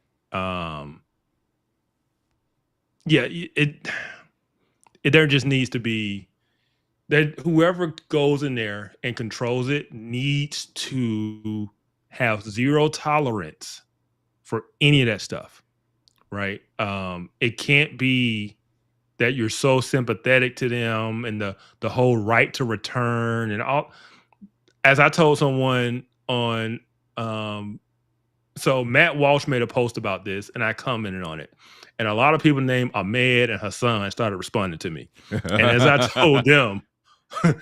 told them, I do not care about your stupid land. I'm done. We don't care anymore. Only thing we care about is peace. So whatever brings peace, that's what we're for. If that's the U.S. owning it, is it somebody else? We do not care about your land. We don't care about your right to return. We don't care about your grandparents. We don't care about any of it. We're done with this war. We're done with fighting. The only thing moving forward is peace. So we don't care about any of your grievances from 1940. We just don't care. And so So yeah, that's my position. I don't care. The only thing I care about is peace. So whatever solution to this Gaza thing brings us peace moving forward, that's what I'm for. So yeah, no, I mean that's it right there. I don't care. I don't care about what you think anymore. That's where I'm at. You've demonstrated that you are not interested in bettering yourself. You're most interested in hating the Jews for some reason, which is crazy. I mean, I understand it because I know the history, but at some point in time, it's just stupid. You got to move on. We're not doing this anymore. It was 1940s. We are done. Yeah. Right. It's almost 100 years, man. We're done. We're not. We don't care about your grievances anymore. It's the same thing in the United States with black people in slavery and all. We're done. We're moving on. We don't care. We don't care about your antics. Nope. We don't care. Allah Akbar, whatever, man. Go jump off a bridge. We do not care. No one cares anymore. Yeah. So none of your antics will work anymore. None of your tirades will work anymore. And if you do your terrorist thing again, we're not holding back. We're going to wipe all you out. That's my position. Boom. We're done. That is also where I'm at. You ever try anything like this again, should be completely wiped off the map. Completely wiped off the map. I think that if we were to allow a return, in my opinion, based on what's happened in the history, and we don't have time to go over all of the history. And I'm not saying that Israel never did anything wrong, but if we're talking about the balance here, you know what I'm saying? We're talking about the balance. Yeah. Overwhelming, okay? Overwhelming. I mean, you were talking about some of the things that were done. Overwhelmingly, the balance of evil was on the side of Hamas and on the side of the Palestinians. And so when you see Palestinians in the street, celebrating when the Hamas terrorists return from their attack, I'm sorry, y'all were out there en masse. And let me add something else. I'm glad you mentioned that. Let me add something else. They also celebrated in the streets on 9/11. So, just saying. Now, there's a little part of me, okay? There's a little part of me. Because I forgot about that. About that. There's a little part of me that's like, maybe we should own them. We should own them. Y'all dancing in the street when the planes hit the tower. Y'all. Yeah. So I'll go back to my point. The only thing I care about what brings peace moving forward. But I will say this: when you say you don't understand why they hate the Jews, I get it. I get the history. But I compare it to blacks in America. If you continuously live your life and every generation you pass down, there's hatred and grievance of the past and you never move on, you're only hurting yourself, right? Because you can't just live off bitterness, anger, and resentment. And this pipe dream of a future day of pushing Israel into the sea and taking some land that your great-grandparents had at one time. Like, that's just not going to happen. It's just not going to happen. And so, like, in America, black people got this pipe dream that one day we're going to create, Blackistan in America and have our own nation. And, like, it's not going to happen. It's just not going to happen. So either you can live in reality, decide to make the best of what you have, the best of opportunities you have. Because think about this. Think of, instead of being a terrorist organization dedicated on the destruction of your neighbor, what if you had to say, you know what, we want peace with Israel. We want to open up trade. We don't want this barrier between us. And we want to do what's best for the Palestinian people. And we're going to, open up trade. We're going to develop the country. We're going to allow all these different things to happen. Think of where they would be today versus a mindset of from the river to the sea, Palestine will be free, and continuing this grievance that's almost 100 years old now. You know, it has only done anything. It has only hurt them. It hasn't helped them. Well, I take that back. It has helped their leaders get very wealthy from the humanitarian aid that we shipped in there, you know, for decades. But it's time to move on. And anybody who, you can't allow the grievance to continue. So whoever controls it, they can't let those schools pop up again. They can't let that stuff be taught in elementary schools again. I mean, I don't know if you've ever seen some of the videos of what they taught in like elementary schools, but it was pure hate. Oh, absolutely. It was just pure indoctrination of hate for Israel and Jews. Yeah. Right. And so it's hard to blame them when you're a kid and you're indoctrinated with that and you grow up. That's why they're cheering in the streets after the attack.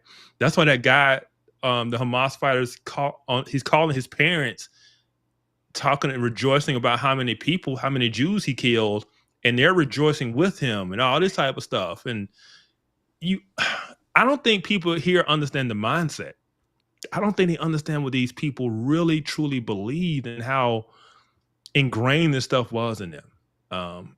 Unfortunately, we through the UN paid for a lot of it. Because the UN schools over there was allowing it. And it's just, yeah. I'm just done. Amen. Amen. You know, a couple comments we got here. Protests every Monday for Gaza down the street from Claire. Wow. I mean, that's one of the things that just blows my mind. That all I have to say to that is that's why y'all lost. That y'all out there in the street protesting for Gaza while also flying a rainbow flag, which, by the way, like if you're in Gaza and you flew that rainbow flag, you'd be flying off a building. You'd be flying that flag off a building, just saying. Yeah. Not playing. That's what they would do to you. That's why y'all lost. Not saying you, Claire. The people protesting. That's why they lost. It's the, you know, for people who don't understand, it's just cultural Marxism. It is the oppressor-oppressed category. 100%. Or lens. And so the Palestinians are the oppressed. Israel's the oppressors. Anything the oppressed does to the oppressor is justified as liberation. So the attack of October 7th was fully justified because it was oppressed people fighting against their oppressor. Yeah. That's it. Yeah. So 100%. And you know, I think Max is right here. Who controls it is not as important as keeping out Iranian influence. 100% agree with that. That's what I mean. Yeah, that's 100%. What I mean. Yeah. Not allowing that stuff to be taught anymore. I will say this from a U.S. perspective. So when we tried to hold Afghanistan and we tried to hold Iraq, you were surrounded by nations that could be used to bring in foreign influence and foreign fighters and foreign money and weapons. Gaza is on the sea, and on the other side is Israel. So there's a buffer that you could use if you control the territory. You can lock it down and not allow foreign influence, foreign fighters, and weapons to even come in. You know, and so it can have a completely different outcome. What we're thinking happened in Iraq and Afghanistan with an insurgency that was funded by Iran. That's a whole nother conversation. I know most people don't understand or know, but the insurgency in Iraq and the insurgency in Afghanistan was all funded by Iran. So, and by proxy, the United States, because we were sending Iran money. Thanks, Obama. Thanks. People don't understand how many American deaths Iran is actually responsible for in both of those conflicts. But I say that to say that I think Gaza could actually be different because you can limit the Iranian influence, because you don't have that route to smuggle people in and smuggle weapons in.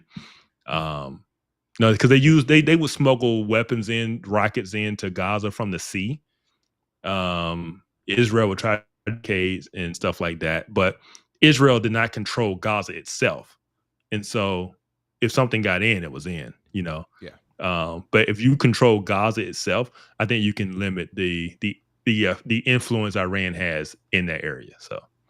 Yeah, and I mean, the last thing I'll say on that is that obviously Egypt is on the border with Gaza, but Egypt seems like Egypt Egypt say ain't nobody got time for y'all. I mean, because you've seen the Egyptian border with Gaza. I mean, you talking high walls, razor wire. Yes. They don't seem at all interested. So. My opinion on this, I 100% agree with you and Max on that keeping Iranian influence out is the most important thing, because that also keeps the funding of the weapons out. I just think that who's going to be more gangster at that than Israeli Mossad? Who's going to be more gangster at that? Oh, absolutely. I mean, the most absolutely. Gangster, I mean, I don't even wear a pager anymore because of that. Until then, I still had a beeper.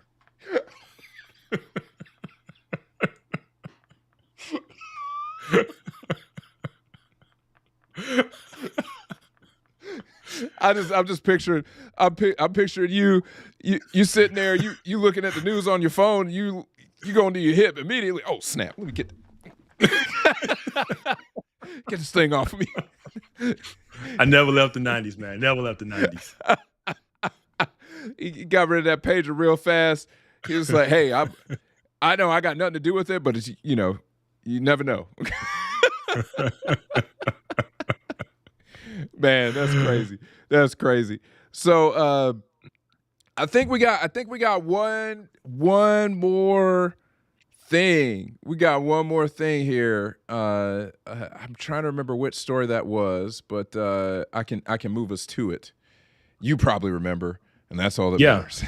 I do. All right, let's go to it.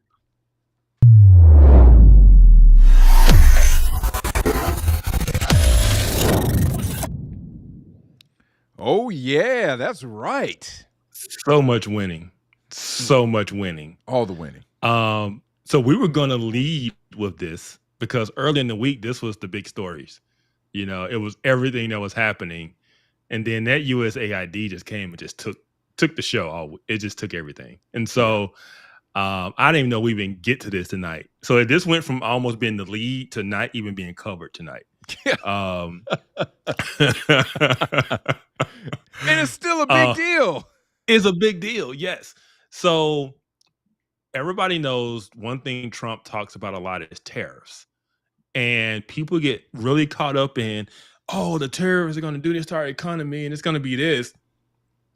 But at the end of the day, all the tariffs are negotiating tactics for Trump. They're tools.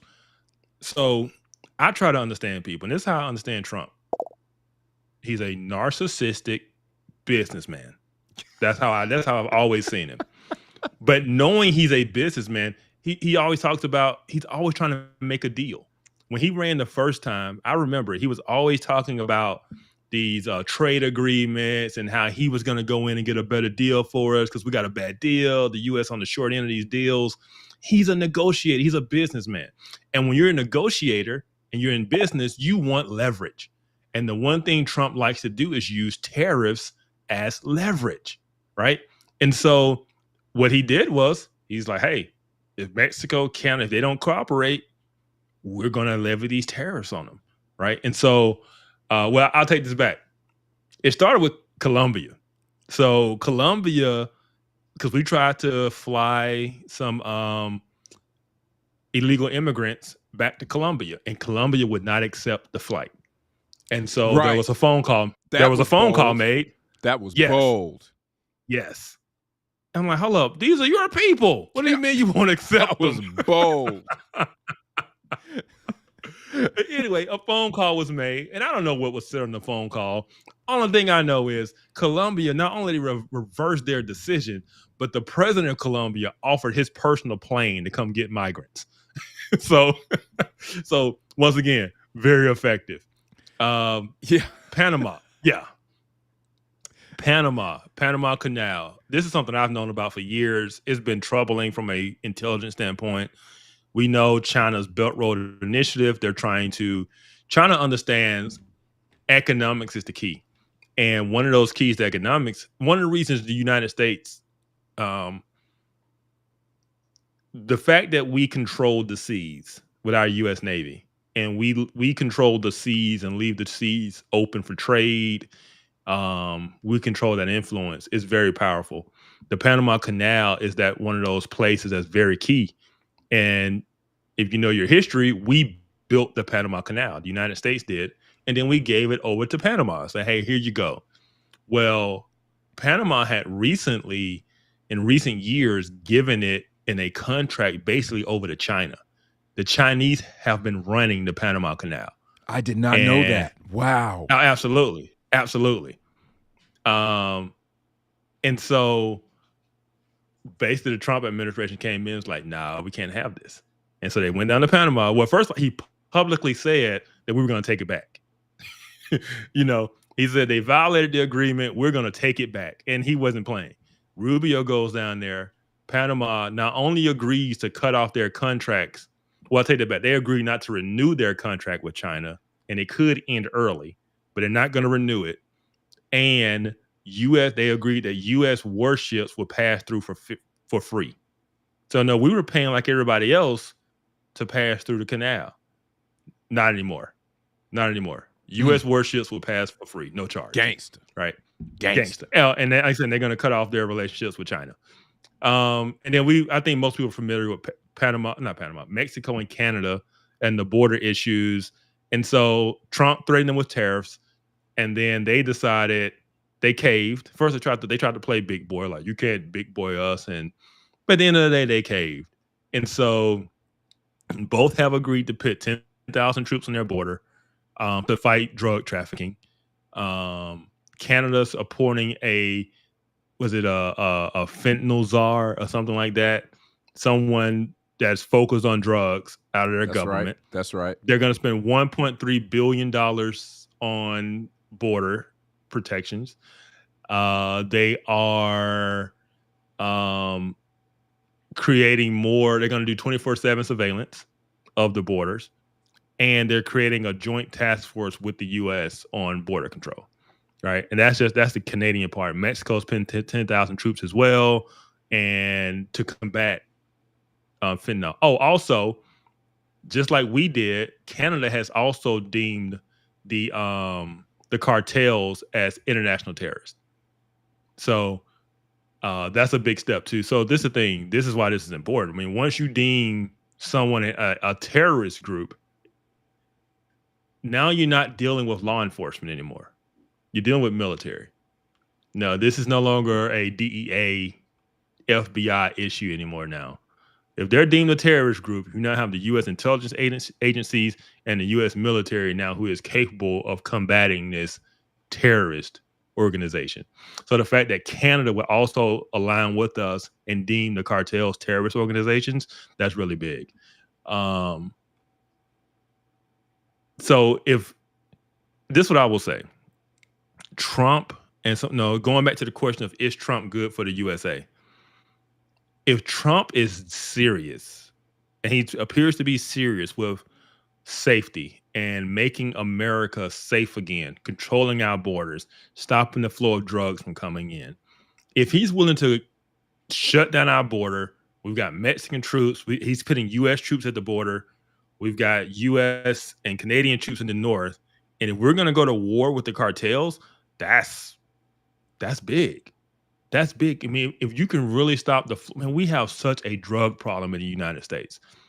And the reason it's never been dealt with is, number one, cartel money is very influential, and the cartel kill a lot of people. And so who's going to cross them? If he's willing to take that step, that's bold, because no one has challenged the cartels in South America. And so Trump seems to be very, very serious about protecting America and making America safe and getting drugs up our street and getting criminals out and all these types of things. If that's the case, man, more power to him. More power to him. Like I said, every time someone posts something in a negative light that they're mad about that he did, I just respond with, yes, we voted for this. That's right. Because he's doing a lot. He's doing so much. And every time somebody goes on a rant, I'm like, yep, we voted for this. Yeah. Because it's just so much winning. I have nothing to be upset about. Yeah. We are winning. We finally have someone who is not afraid to use U.S. strength and U.S. might, and someone who has America's interests first and foremost. These are the things we wanted. Only thing we've asked for is competent governance. The border. What he's shown is that the border issue wasn't a unsolvable thing that we can never get a hold of. No, he fixed it immediately. Yeah, absolutely. Absolutely fixed it immediately. I mean, what illegal immigration, illegal border crossings, I should say, at the southern border, illegal border crossings are down to 90. They're down 93%. They're down 93% since he took office. Yes. So I mean, obviously, the Democrats were quite unserious in everything that they were saying. I mean, we knew that, but they can't even feign. You remember that lie they told? Remember that lie they told about how we couldn't secure the border because the Republicans blocked some bill? No, it was always ridiculous. Lie. It's ridiculous. Yeah, it's ridiculous. It's absolutely. You don't need a new bill to do what you're already tasked to do. Enforce the laws we have. Enforce the ones that we already have. That's all they had to do. We didn't need a new bill, and obviously, for the uninitiated, that bill got shot down, regardless of what Trump said, because I do think potentially that Trump didn't want them to pass it because he wanted to get the W. I wouldn't put it past him.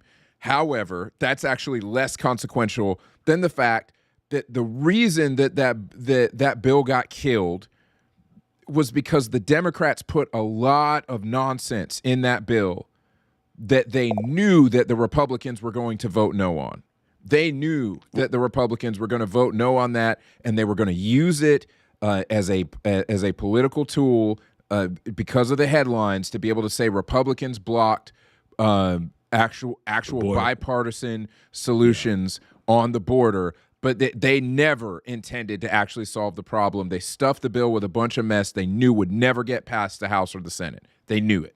And so don't ever bring up that border bill to me because it just shows. I'm just saying they claimed that was the big reason they couldn't secure the border. And then here we are.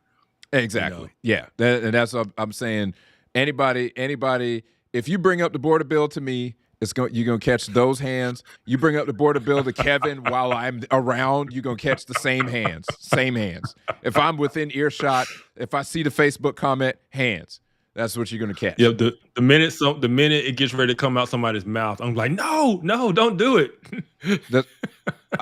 That's what I mean. Just protect them from these hands, man. Yeah, Devin's gonna come with those hands. You say the border bill. These hands are ready to eat for everyone. As one of my college buddies says, these hands are ready to eat for everyone. But that's funny. I mean, Trump has really done a number on this. It's just been incredible to see this. Like you said, man, the winning. It's just, he talked about it in his first term. Okay, he talked about it in his first term. And we didn't really get it quite in the way that he was talking about. We did get some wins, okay? Not gonna front. We got some wins for sure. But he admitted that he didn't expect to win. Okay, he didn't expect to win that election. He was surprised that they won, and two, we all were. Right, everybody was surprised. Right, I mean, the whole world was shocked. The second thing is he admitted that they didn't know what they were doing. They had no idea what they were doing, and they had a very small amount of time to actually put together an administration, and so they didn't know what they were doing. But man, this second time when he talks about winning, I mean, dude, every morning when I pick up my phone, I'm like, man, W. I'm loving it. I'm not mad at anything. At this point, I am not mad at anything. This is what I will say. So we can do a whole nother show on this, but I think we can say Project 2025 was real, right? It was a real thing because that's what they're doing. A lot of people was mad at Project 2025. I was reading it. I was like, I'm not mad at Project 2025. I was never mad. I was never mad at it. I was never mad at Project 2025. I wouldn't even pretend to be mad at Project 2025. I was just like, y'all keep talking about this.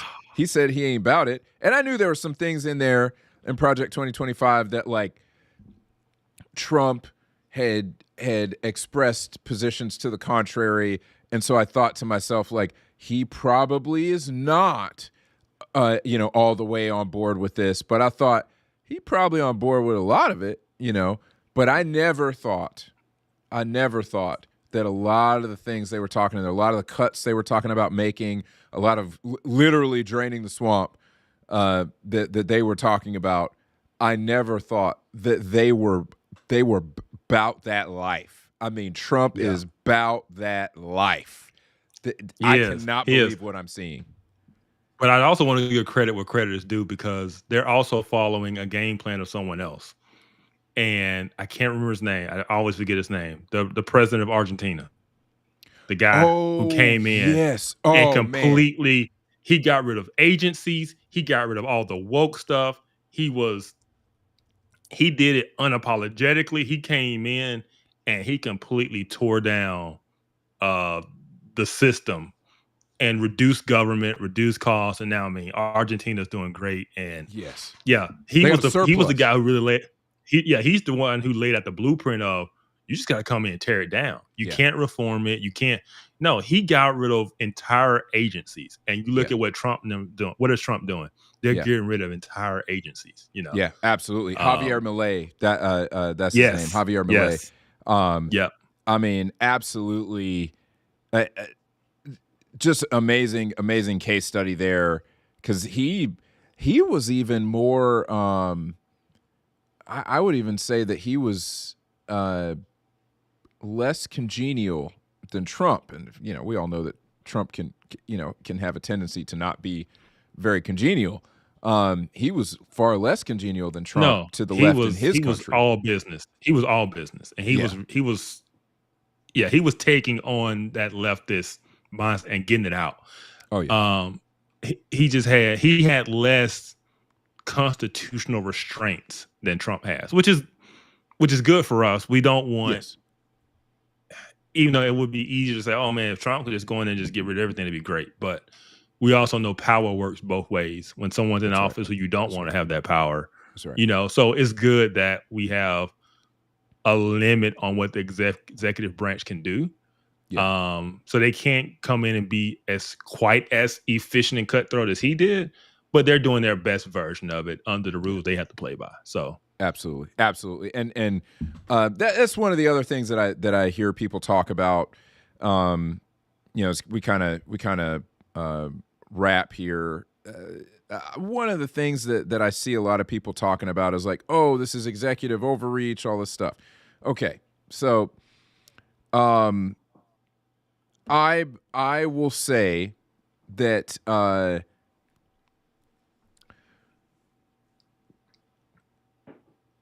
Obama did a lot of executive actions, and I didn't like it. I'm not a huge fan of executive orders, to do things that Congress should be doing. I think the reason that you have so many executive orders is because Congress does not actually legislate on things that it should. And so you have this, this ping pong, this bounce back and forth. When you have an administration change, there are things that the new president will erase as soon as he gets in office, right? So whether we're funding, abortions and stuff like that, the president of the other administration will come in, and day one they'll go and change it all back, right? But I will say everything that he is doing so far, there maybe with like one or two things that there might be a question on whether he has the authority to do. Birthright citizenship. He's going to lose that in court. Yeah, I think he probably will. He probably will lose that one. And I'll say the Department of Education, Congress created essentially the Department of Education, so he can't actually shut it down. He could gut it though, because it's still a part of the executive branch. Yeah, so that's what he's doing. which is great. It's fantastic. Yeah. I think what my hope is that Congress over the next 2 years, because we have a slim majority. I say we. I know I'm not supposed to do that, but we have a slim majority here. They have a slim majority. The Republicans they have a slim majority. Over the next 2 years, some of these things need to try to be legislated. They need to try to legislate some of these things so that in the event that there is not a Republican president who wins the next election, it can't all be reversed. Because what Trump has done, the next Democratic president is going to do the same thing. And so, I mean, the things have been escalated, right? Things have been escalated, and we have to expect essentially that the next administration that comes in is going to try to go the other direction. And I think that Congress has to act in order to stop some of that stuff. Yeah, I agree. Man, you see Drew's comment about the executive orders? Oh, my goodness. I did not know that. I did not know that. That's crazy. I mean, it makes sense. 3,721. I mean, that's when you built the Great Society, you know, coming out of the Depression. They basically, you know, built all this stuff through executive orders. So that makes sense. Also, Future. Man, that 60 Minutes interview. I saw it. So if you guys don't know, when Kamala was running for president, 60 Minutes did an interview and they edited it out. So they showed this one clip during a promo, but then when they aired the actual interview, the clip was different. And so people were like, wait a minute, because she stumbled through it so bad. And it looks like they fixed it. And so what happened is 60 Minutes finally revealed the whole interview, unedited. And I didn't even share it on social media. And I didn't share it on social media. It's like, you know what? I'm just going to leave her. I'm going to leave Kamala alone. We got all this winning going on. I don't need to poke her. I don't need to just let her go and be unburdened. And and so that's what, put like this. If we have time next week, because we don't have time tonight, if we have time next week as like our exit, so we try to do 3. We try to do a main story, a secondary story for the week, and then we have this section called in other news.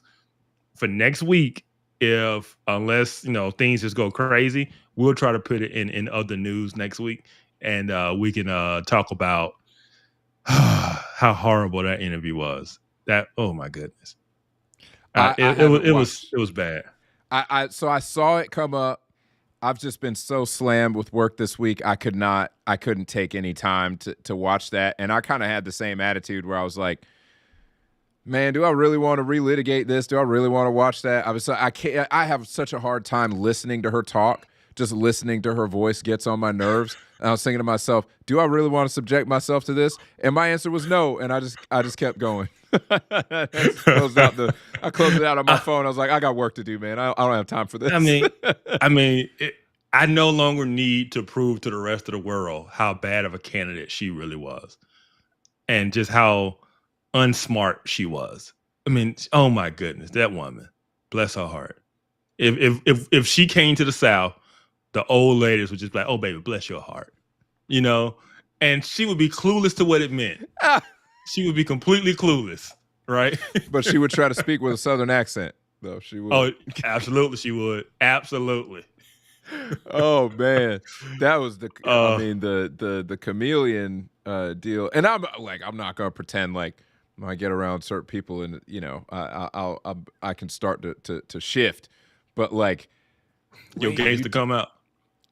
You know, gangs to come out. You know, if I get around island people, you know, a little bit of Trinidadian accent come out. You know, but I lived there for a few years. My mom is from there, so I think I have license. Yeah. But you know, but Kamala, when it's you don't speak like that ever, like no, ever, no. And then you gonna show up at a rally and all of a sudden you sound like you trying to sound like you from the dirty South. I'm sorry, man. Yeah. I'm sorry. Yeah. You can't. Yeah. You can't. No. Unlike you're from LA and Montreal. You are nowhere from the South. Yeah. Oh man. Quit this game. Please quit this game. Yeah. Yeah. And so I was just like, man, no, she lost. There's no need to put her back out there. But it was so bad. It was what you would expect. I mean, the word salad, the woman just isn't smart. I don't care what her record is. I don't care what degree she has. The woman is not smart.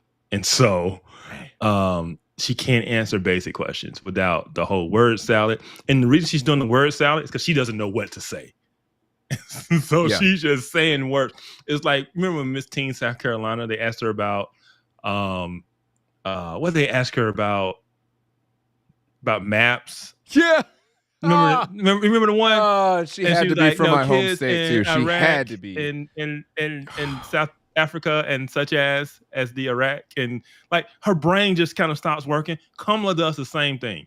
And that's why she just does the word salad thing, because she has no idea what to say. She has no idea how to answer the question.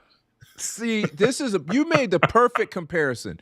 You made the perfect comparison, because that clip of that girl from South Carolina, again, man, you set South Carolina back on that one. Oh, she set my South bad, Carolina man. back. My bad. Man. No, it's all good. My home state, that we know how to be country and ghetto at the same time. But that clip of that young lady, that is exactly how I feel when I try to watch Kamala Harris speak. I can't sit through the whole clip of the Miss Teen girl speaking because it's so uncomfortable. It's secondary embarrassment. Yes. And I actually, it's very, very difficult for me to sit through the whole clip, because it's every now and again it'll pop up on my social media, and I was like, I have to skip this. I can't go through this anxiety of watching this.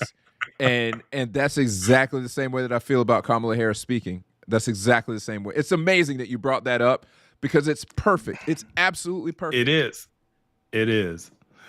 Oh man. And so that 60 Minutes interview was just a confirmation of what we already knew. And so it was pretty bad, and they did the best job they could editing it to make her not look as bad, because they cut out a whole like 10-minute clip, and it was her usual. Now, we talk about the unburned thing a lot because she said it so much, but the other thing she said was, about your dreams and your aspirations and like that whole little spiel. She did that again. They didn't even put that in the interview. It was like, yeah, we can't let her say that again. Like, she just kept saying the same stuff over and over again. Like, woman, we talking about the border. Nobody talking about dreams and aspirations. Let's talk about the significance of the passage of time. We're talking about the significance of the passage of time. It's very significant. That time passes over time. Dude, I'm just saying, seriously, I thought somebody had edited that. When I first saw that clip of her with the whole significance of the passage of time thing, yeah. I thought somebody had edited it. And when I found out it was real, I said, ain't no way. Yeah. As the kids say, ain't no way, bro. Yeah. Ain't no way, bro. Yeah. Yeah, ain't no way, bro. Nah. Cap. Oh, 100% cap. I'm thinking to myself, y'all decided to run this for president? Yeah. Yeah. Hey, I don't try to find the Miss Teen South Carolina clip. Claire has never seen it. We got to play it, man. You're going to do this. We have to play it. We're going to close out on this. Because we're going to close out on this, because if Claire hadn't seen it, I'm pretty sure there are others. I just want to give context. We're saying. Because, man. I felt so bad for that girl. I felt so bad. Because you could just tell and this is why she compares to Kamala. You knew she had rehearsed answers. And when her brain broke, she tried to go back to her rehearsed answers. And it just didn't work, right? And that's what Kamala does. She's so rehearsed and she's so staged that her brain just breaks and she just relies back on the beauty pageant type answers that she knows that she's been told to repeat. Oh man. Yeah. We felt bad for her. Claire, I'm prepping myself. I am emotionally preparing myself for this cringe. I got it up. I got it. It's here. It's ready to go. All right, let's go. Oh man, why, Kev? Oh my gosh. All right, hold on. Let me pause this and put it back at the beginning. Oh man, I forgot that what's his face from Saved by the Bell. He was the one who was hosting that night. That poor he dude. Was. Slater. Slater. Yeah. Yeah. Oh man, what's his real name though? I thought it was Mario something. Yeah, it is Lopez. Mario Lopez. Yeah. Mario Lopez. Man, he caught the short end of the stick on that one, man. He caught the short end of the stick. Okay. All right, let's go.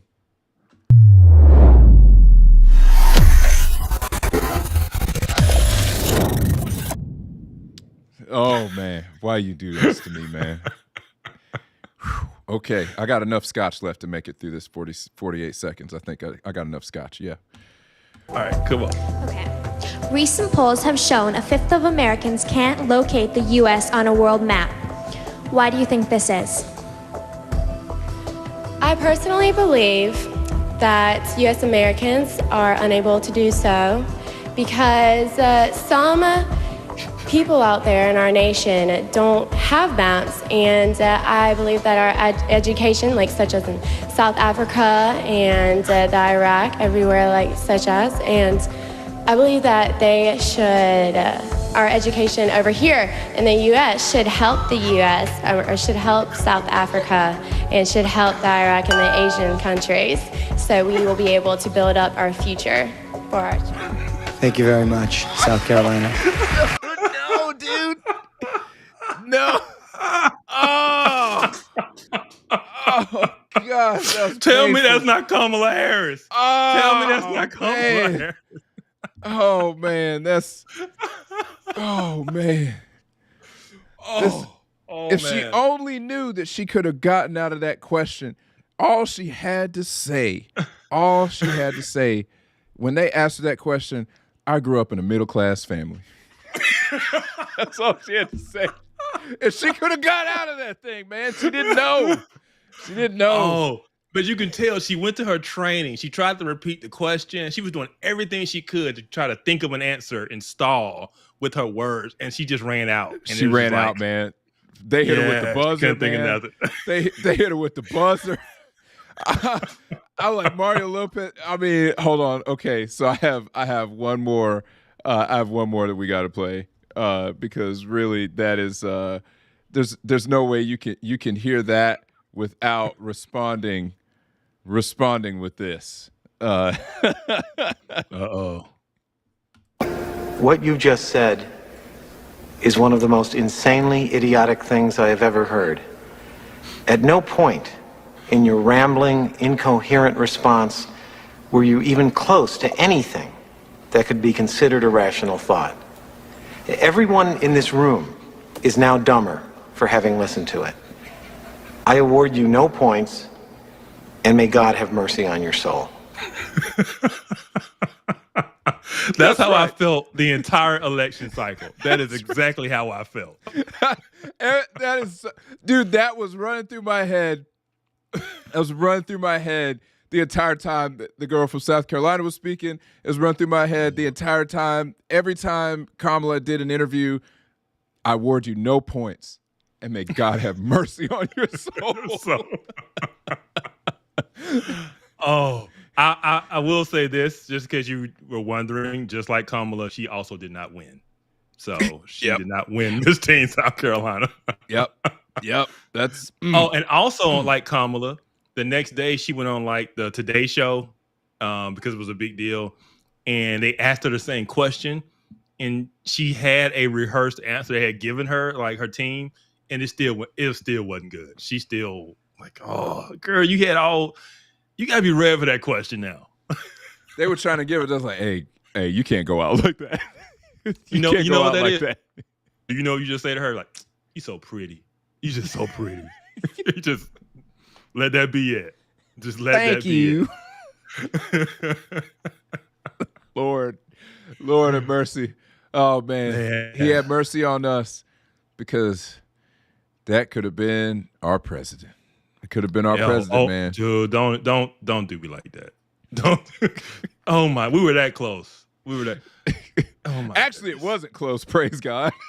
True. It was not close. Man. Oh man. But man, this has been fun. This has really been fun. We appreciate y'all hanging out with us. We thank y'all every week for just hanging out and joining with us. If you could subscribe, we appreciate the support. You know, all those things help us out. Share on social media, tell a friend.